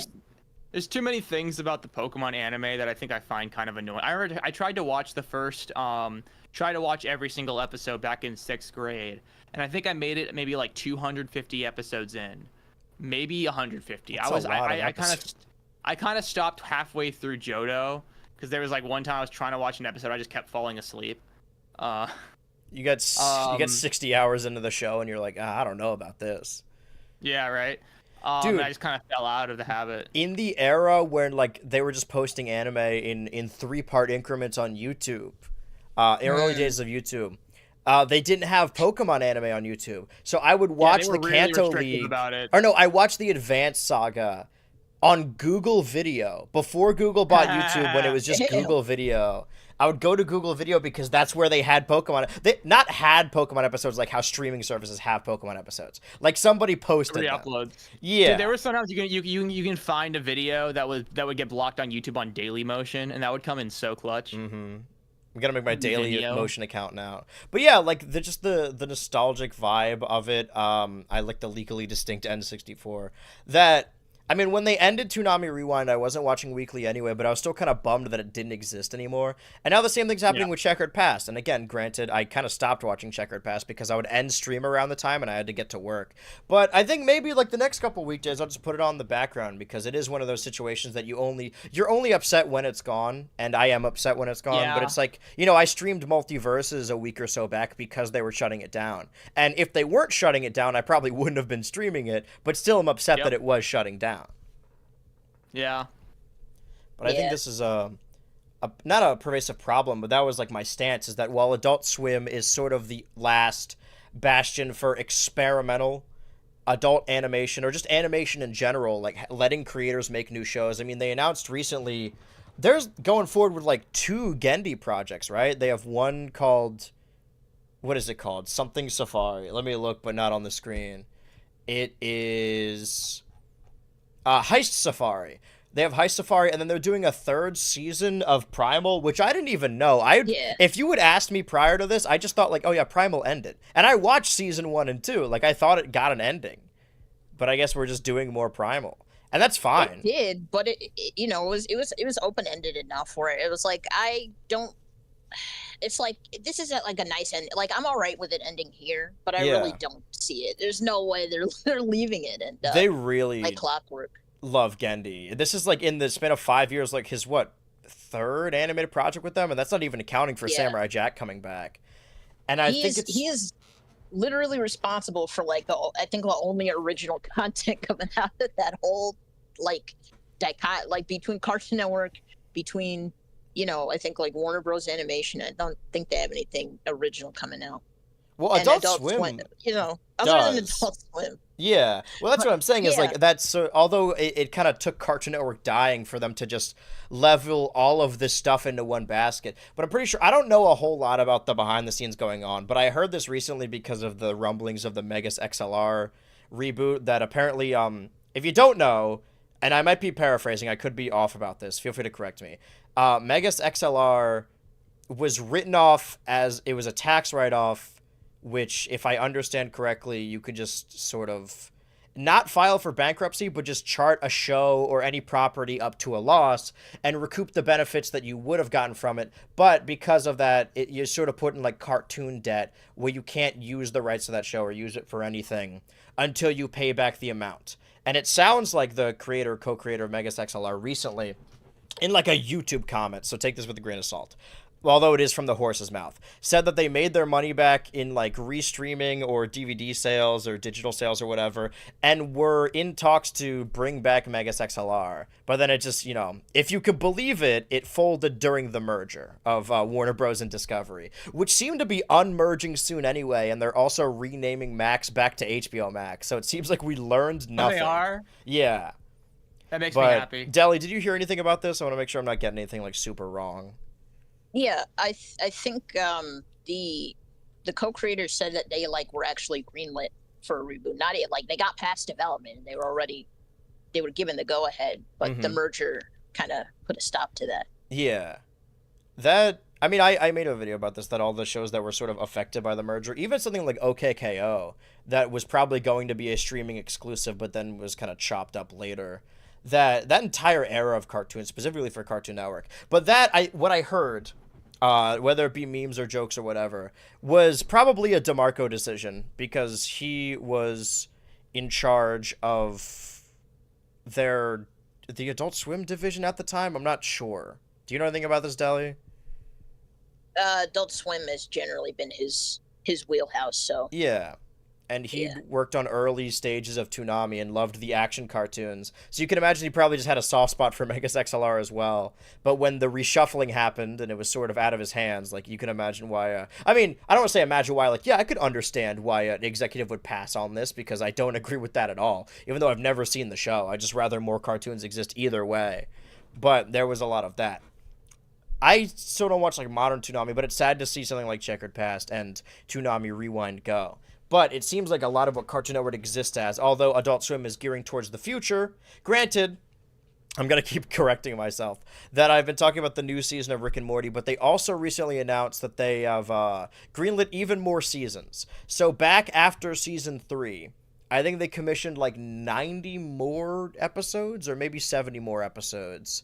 I think 70. 70, yeah. And that was like, after the middle of season 3, when people were really souring on the show, so people thought it was going to get seasonal fatigue. I think it sort of hit its second wind with the... It didn't get better because Justin Roiland got recast, because he was basically not involved anyway. But I think it got better like after that happened, because I did really like season 6 and I really loved season 7. Season 8's give or take right now. But that show also got renewed through season 10 and season 11. And if you know anything about Adult Swim shows, the two, I wouldn't say longest running shows, because that begets a time and date, but I'm talking about seasons. The only shows, I believe, to break double-digit seasons that were Adult Swim shows were Aqua Teen Hunger Force, or Aqua Teen subtitle, and Robot Chicken. Robot Chicken got 10 seasons and Aqua Teen got 11. Aqua Teen only recently got 11 because they had that weird 11th season in 2023 with like 6 episodes, and then they canceled it again. But it seems Rick and Morty is going to join that club of the big three. And you could argue that Venture Bros should be in there because that was another show that was constantly brought back. But when you think about Adult Swim, it makes sense to have the shows like Rick and Morty, Robot Chicken, and Aqua Teen, because those are the ones that sort of broke through a little bit and became mainstream popular. And I think that, I know they don't want to go for 10 seasons, but Smiling Friends is, in fact, another example of that. They've really struck gold again, and it took them a while to find it. They really did with Rick and Morty, and then it took them about another decade to find that next thing. Not from lack of trying. But of as course. Teenage Euthanasia, we found out it was canceled. Same goes for YOLO. We haven't heard anything about Royal Crackers. Deafening silence on Royal Crackers. So I'm holding my breath. But again, I have to stand by what I said, that I think 2 seasons to 3 seasons is okay. I mean, even Xavier, which is one of my favorite Adult Swim shows, got 2 seasons. Frisky Dingo got 2. More Laurel got 3. That I think it would be okay if it had 2 seasons and it had a decent ending. Like, honestly, if the season 2 finale is the last episode of Royal Crackers, I could still be happy because it's a really good finale. But, you know, I like the show, and just from a selfish standpoint, I want to see more of the show. But they commissioned or announced a lot of new projects. Obviously, we don't know anything about Haha You Clowns yet. It hasn't released. There were other, I think the first, let me look into this actually, because I have them bookmarked. Let me scroll back. Unprofessionally. I think women wearing shoulder pads is coming soon. Do you know anything about that? I saw it at a Comic-Con because they dropped the first 11 minutes as part of the Night of Swim. I'm not sure what they call it, but it was a really interesting pilot. Frankly I'm a little surprised that they went for it, because it seems like something that would remain as like an Adult Swim small and then just like never be heard of again. Well, it's also, but I'm very happy for it. I'm showing my ignorance here. Do you know what language this is?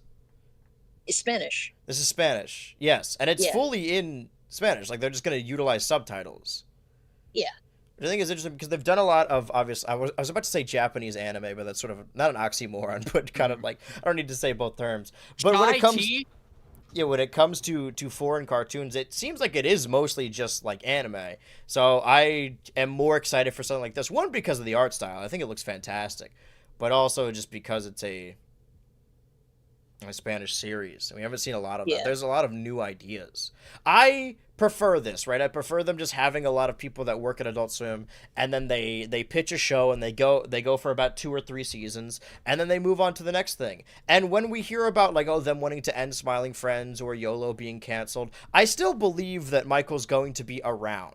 Like, I think he's going to make something else. And I'd much rather them make other cartoons, because that's what it used to be like back in the day. I say back in the day for an era that I didn't even watch cartoons. But, you know, you would have your creatives, your Craig McCracken, and so on and so forth on, I don't want to say on payroll, but, you know, you build up a decent rapport with the company, and then they pitch you a new idea. And I was talking about Kid Cosmic earlier in this podcast, but I really like that show, and it seems that Craig, who's working on another Powerpuff Girls reboot. I say another because there's multiple Powerpuff Girls reboots, not because he's worked on them. This is the first Powerpuff reboot he's working on. That somebody asked him why they're doing the Powerpuff Girls reboot, or if he wanted to do something else. And it sounds like he pitched a dozen of other original series to Netflix, to Warner, to Paramount, and they all sort of said no to them. So really the only market are cartoons that existed when people were kids. And that's where the rest of the announcements come in. Like, the track we've been following here is that Adult Swim is really leaning into their more popular shows or new ideas from these creators. Where on the Cartoon Network side, which isn't even really the Cartoon Network side, just Cartoon Network IP, because Cartoon Network as a channel exists, but they haven't created any original animated content that the, quote, Big Four, we knew about the Gumball reboot. I mean, we talked about that in the previous pod, or maybe the one before it. We knew from like years back that there's a ton of Adventure Time shows rolling out. Obviously, more Fiona and Cake, I believe. There's that BMO preschool show. We heard about a movie, but I feel like I might be wrong in this. Have we not been hearing about an Adventure Time movie like since 2012? Well, I think okay. So there was the original attempt, right, in the When was mid that? 2010s. Okay. I feel like it was 2015 ish, but I'm not. But it was like that was like the main attempt, and I think it was supposed to be theatrical, which is why it was such a big deal. Right. And that just kind of fizzled out. I think like right before the show ended. Again, I'm not super sure.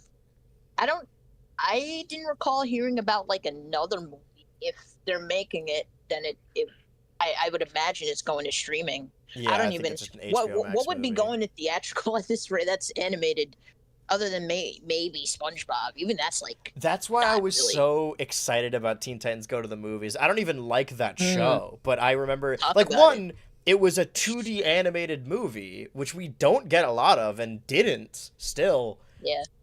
That it was a 2D animated film, like fully 2D animated, and it was a Cartoon Network show. And the last time they did that, depending on what you count, was the Aqua Teen movie, and then that bombed, and then they literally and figuratively bombed. Sorry. And then they just never did that again.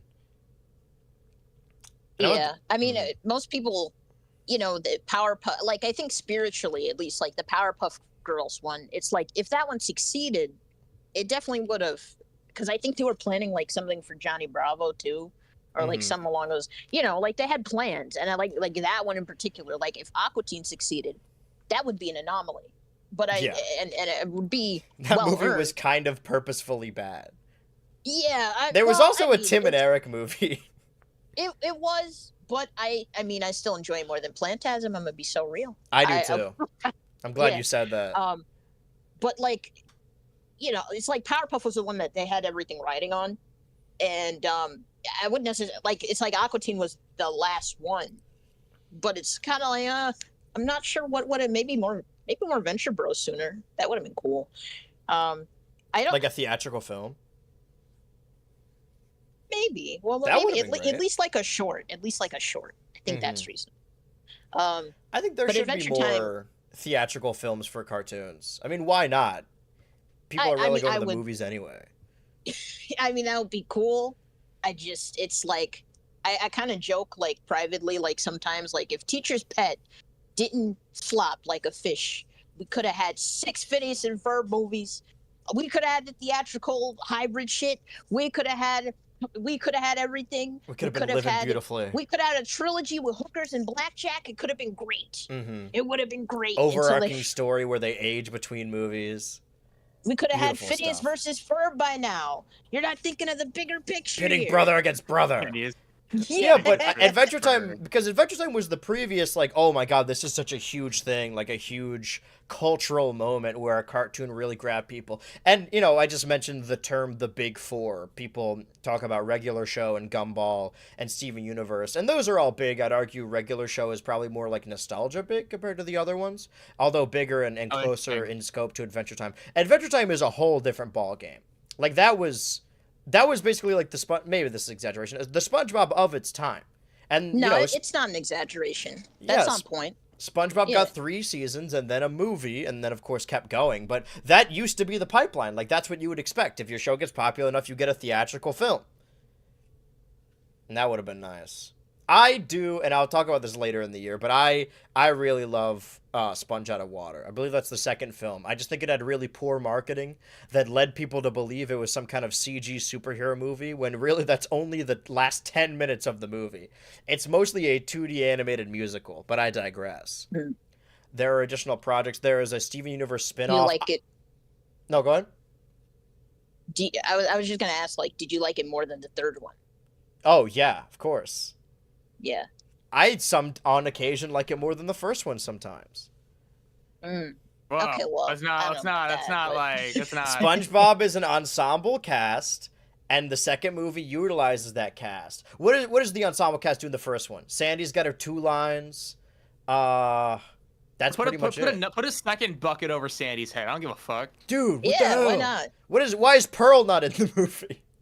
I feel like if you Like Pearl's if like you Pearl's literally like in put, probably like two. Dude, where's like Larry? 6 episodes Where's Bubble for the Vass? Where's entire- Flats? Where's the Who My Leg guy? cares? put like 3 buckets over Sandy's head, and you automatically got something better than the sum of the Sandy movie. Where's Bubble? That's all I'll Oh, say. I forgot they even did that. I guess there are more SpongeBob movies that I was aware of. Yeah, I like When the is it Bob's Larry's Burgers turn? movies too. I forgot about that. I loved that movie. I think so it was a much. bad And musical, but I think it was a good movie. nobody watches it for the. I Come did. on. I heard it was a musical adventure, and guess Well, what? they You know what? lied. You know what I'm kind of a hater for, because I'm a grown man who has like opinions grown men should have. Oh, I know where this is going. Oh yeah, no. I was so disappointed when I watched the My Little Pony Friendship is Magic movie. Yeah. I was so disappointed. Just like, ugh. I know I ask Yeah. this every time, but is that the one where they turn into teenage girls? Or is that the first one? No, that's Equestria No. Girls. Okay. Equestria Girls, I wasn't. I mean, to be fair, I didn't have a lot of hope riding on it because I was just like, okay, I gotta watch it, but before I watch season 8, because I only recently watched, because I stopped watching the show during its original run in like season 6, kind of fell out of it. Yeah, it got but then I bad. decided Seasonal rot. Then I decided to get back into it and kind of start from the beginning. And I wanted to watch, the movie, because the movie actually, it's not like a lot of cartoon movies where it just doesn't have anything to do with the series and the story of the series. So I wanted to watch it, and I remember just like thinking like, oh, they definitely were not expecting a lot of the people who watched the show. They were expecting a lot of people who had never seen the show to watch the movie, and that's why the characters are written that way. But I'm still mad about it because I'm a grown man who has opinions grown men should have. Right. It should be a movie for the fans. They should really. Were you one of the guys that was like mad that it got snubbed at the Annies or like the Oscars? I didn't Okay, hear good. about that. Because I still hear about it sometimes. Like people still mauled over it. I don't know why. I still think about I don't know if people bring it up as much, but I still think about the Vat of Acid episode beating The View from Halfway Down. And I say that as a fan of both of those, but I remember it. I mean, you could imagine how upset people were when it happened. Yeah. Because I do like both those episodes. Obviously, BoJack is leagues better, but I do still like both those episodes. I just think that episode could not have. It was vastly overshadowed by the fact that it beat. It beat out the most important BoJack episode. It's arguably the best BoJack episode. That even if the episode was really funny, it couldn't have possibly lived up to that hype or to that amount. Because that's kind of just an unfair comparison. But it did not deserve to win that at all. But in comparison to the Big Four, I forgot about the Gumball movie is allegedly still happening. That was never planned for theaters, right? That was always just going to be some kind of streaming movie. I think so. I want to say yes. I think if any cartoon had a theatrical movie, it could be Gumball. I think they definitely could get away with that. I think the rumor mill was just so big at the time that like people were like it just kind of seemed like there were certain natural conclusions of that situation that people expected, but Yeah. it kind of just spun out of control because like the Gumball truthers were like holding out. It's like there's still time. Yeah. They're still gonna do it. They're still gonna. I have hope. Would- And it seems like they formatted the show, the new seasons, in a way where it complements the movie. So I guess they're still making it. I don't know. I don't really Well, to care. me, the movie always seemed like less of, oh shit, this movie's in development. They're recording, they're scripting, they're doing all this. And more of Ben Bacchiolet being like, oh, I want to make a movie. Do you guys want to see a movie? Like, I don't know how much it got off the ground, but it sounded like he just wanted to make a movie. But it seems like it now might be happening. Maybe. Matt Pat's gonna love dissecting this movie Frame by frame. frame by frame. Man, if I bet we could Cartoon live in the Network's gonna look timeline at they me got the thinking, Pibby movie and Matt Pat's still doing film theory. Oh my god. I bet Cartoon Network's dying to have me make a movie for my show. I bet Cartoon Network's begging me outside of my door. I know sending our me buddy emails, Kevin emails. is punching the air right now because of the upcoming Steven series. Many theories will be had that day. Dude, I always try and be cool about it. I'm like, I'm chill, these are my peers, my buddies. But like my late teenagers, like I was on the Quentin train very early. I was watching him when I was in high school. Watching his like nostalgia critic I've video. been watching like, fucking 2015. Nintendo from like middle school, and I've been watching Crystal Clear since I was a kid. And I can like play it all cool, like, yeah, these guys are my buds, but like it is kind of weird. They're like, man, I watched these guys when I was like young. Now that I think about it. It was a very formative is. time for me. That and Cartoon Theory. Yeah. Is it No, is it too it's late for me to be a guest on a Frederator 107 Facts? Do they do those anymore? Is there still a chance? That's like the cartoon I gotta equivalent of be- being on Did You Know Gaming. Like, can I still do that? Yeah, I was about to say. feel like every year I hear about them mentioned offhandedly. It's always talk about like who got fired, like which division got laid off next. Mm-hmm. So I don't. I mean, maybe we can manifest by the end of the year. Hashtag It's still get possible. Andrew on. They still the- got an office in New York. I mean, we can storm the castle. Why not? Yeah, the last video they'll ever post. The last one. We're gonna do I wanted to say Max Landis. That's not it. The Max Headroom. We put on. But when it comes to the big four, I'm gonna keep pushing this because I have a little bit of a chip on my shoulder because there are people online who kind of like play a victim when it comes to something they like everyone hates us for no reason. I do think a lot of the Steven Universe hate is kind of unwarranted, but at least from a popularity standpoint, I know that Steven, at least in my circle growing up and just around me culturally, is not nearly as popular as Adventure Time, Regular Show, or Gumball. So I'm constantly pushing for the big four idea now because it kind of justifies its existence a little bit, which I know I shouldn't be doing. But when it comes to like which streamers these ended up on, obviously I believe all the Adventure Time ones are going to be on Max because that's where all the Adventure Time stuff has been. We know that Gumball is going to be on Hulu, and now we know that Steven Universe Lars of the Stars is going to be on Amazon Prime. And that it may raise a few eyebrows about why it would be Amazon Prime until you remember that the other animated output on Amazon Prime, other than the likes of Invincible, are Has Been Hotel and Soon Hell of a Boss. And for better or for worse, that is a very circular Venn diagram. Yeah. When it comes to Steven Universe and those shows. But when it comes to the regular show, I guess new season reboot, I feel like we've been hearing about this for a while, like hearing through whispers. I still would have been content with more Close Enough, but this is fine. That it seems like Cartoon Network of Canada just randomly said like, oh yeah, new season of regular show coming out later this year. And we haven't even like got an announcement or heard anything else about that. I didn't even know that was happening until they just said that. They're like, oh yeah, it's coming out. Well, CN Canada is the reason why we knew about Smiling Friends early.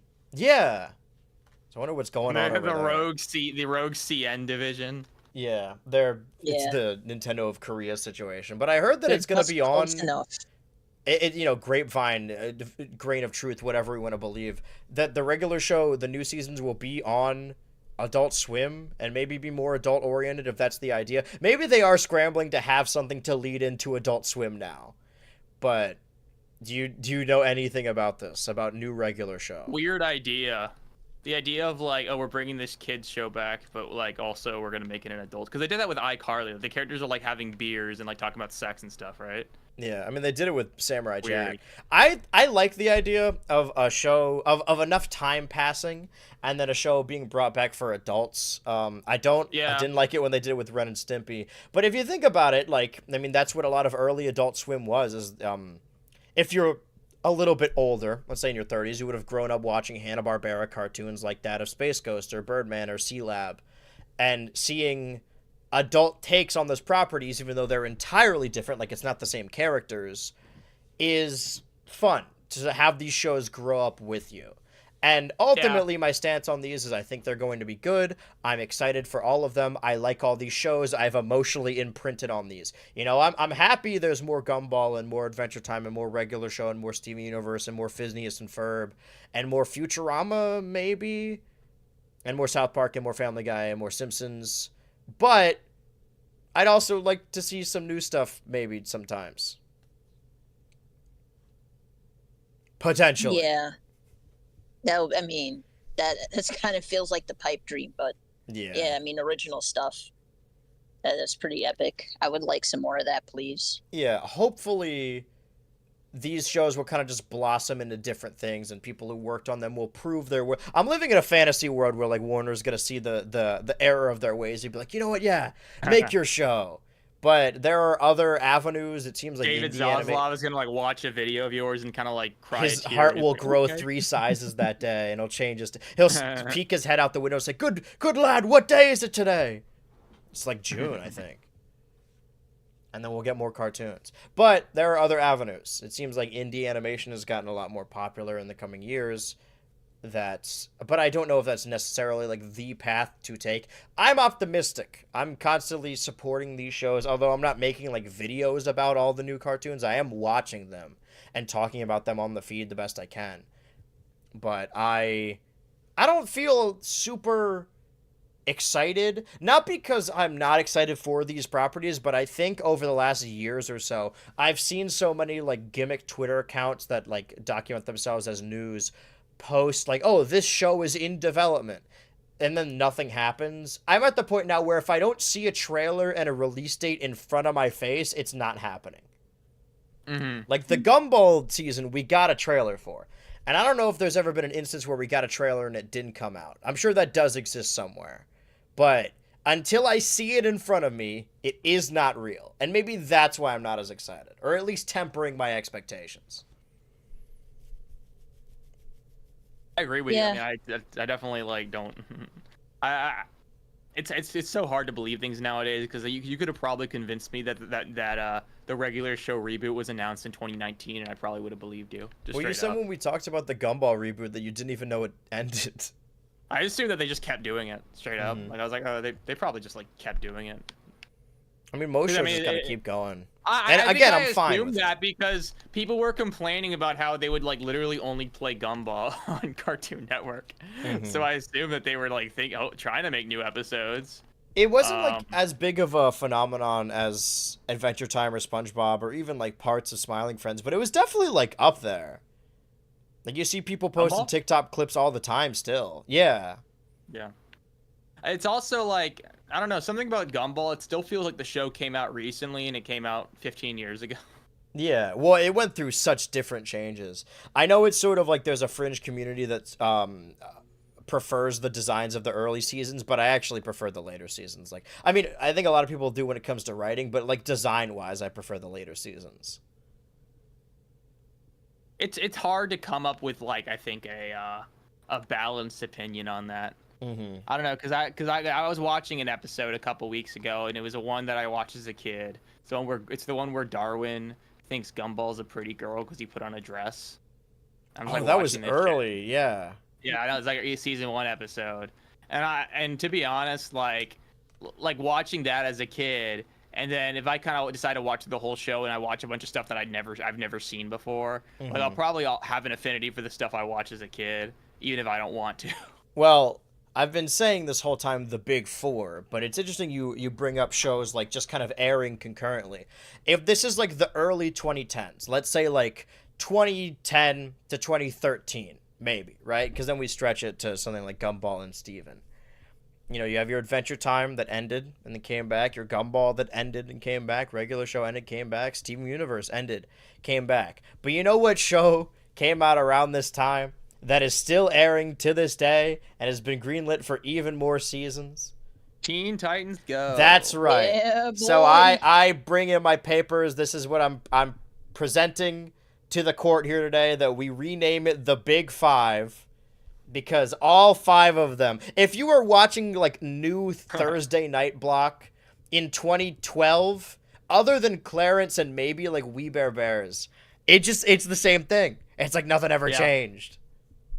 Actually, we should keep the Big Four and kick out Steven Universe. Yeah, let's get rid of... Yeah, the Big Four is Gumball, Adventure Time, Uncle Grandpa, and Teen Titans Go. I think the reason people don't consider Teen Titans Go in the Big Four is people just don't respect it enough. It's also like not a Cartoon Network Studios show, but granted, neither is Gumball technically. You know what? International. I think also it's based on a property that already existed too. It's not like new characters. Dude, I worked at the theater in 2018. I remember going in to clean the theater after the movie, and they did the post-credit scene where they showed the original Teen Titans, and I was like, "Oh, they're gonna do another movie," and they did do another movie, but it's like straight to DVD quality.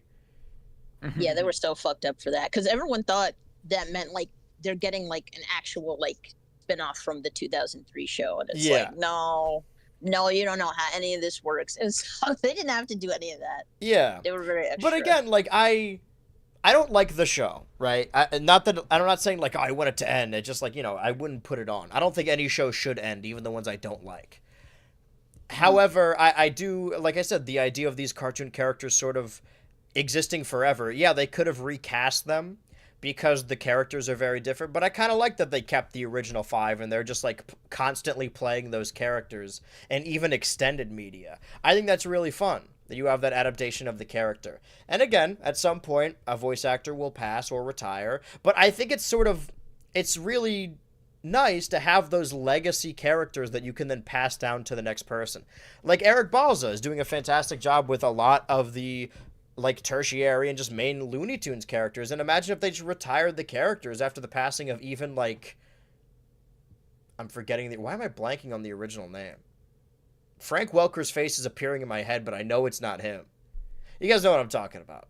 Mel Blanc. It's Mel Blanc. You said you were blanking on it. I was like, did he know what he? I think that's what triggered it in my head as I did like an activation phrase. But yeah, I think it's nice. Like, I'm not a voice actor, but I really mind it. And I liked episode 2 more because it was more of like, it's more of what traditional Phineas and Ferb is, whereas the first episode is really bringing us back. So, have you watched any of the new Phineas and Ferb? I haven't seen it yet. I'm probably this is gonna catch perfect, it. Deli. We've cornered you. I want to hear what you have to say about it. I wasn't even asking about like the show. I just like I was asking about like the new. I didn't know they recast him. Sounds like now. Yeah, the guy, because there's, you know, he got replaced like a decade ago. But, like, we still call him New Ferb. Oh, I see. It's like New SpongeBob. It started in 2005. I mean, I guess. I mean, whoever replaces Tom Kenny is New SpongeBob. Yeah. Even if it's like 40 years in the future. Yeah, for whoever replaces Tom Kenny. I mean, ideally, these characters would want to exist forever. Yeah. He was, well, I mean, he was kind of like moderately well known because he was in Nanny McPhee. He was in Love Actually. There were like a couple at the time, but like it wasn't like a Disney Channel situation where they cast like someone from the network, you know. Yeah. They decided pretty late in the development they wanted him to be British. So, you know, they just kind of grabbed the nearest child star and was like, okay, we're going to do this now. Grab your local child. Did they recast Jeremy? When did they recast him? Why did nobody tell me? Well, because he appeared before. Like, nobody saw this coming. Nobody said anything either. He was in the movies, right? He was in the movies, yeah. Okay, well, so he was recast for season 5. Yeah. Okay, it makes more sense. Because no, literally, I was telling someone the other day that Mitchell Musso was fired from like Pair of Kings and his like in real life appearances or whatever. Mm-hmm. But he kept voicing Jeremy. Yeah, he can get away with doing that. Surprised nobody knows it's him. Yeah, that was the only thing he got to keep. So it's kind of extra fucked up that they like got rid of him in current year when really it's like, you know, it's like the dude's been struggling for a while. Like no one's gonna deny that. But it's like, why are you making a big deal out of it? Like 12 years in the future, are you that precious over this reboot of all things? Like you don't think it could survive like a little skit? Like, you know, come on. Well, do you think it was a purposeful recast? Like they didn't want to deal with him anymore, or he just didn't want to do it? I don't think it was a creative decision. I don't think the creators did that. I think that was an executive choice. Interesting. But we don't know for sure. Right. Maybe the new Jeremy got to the expose early. I need an early draft. They gotta recast him as like the blonde guy from Lemonade Mouth. Oh, well, actually, it's funny you bring that up because one thing I had to do in my Lemonade Mouth review is I just did not want to bring that channel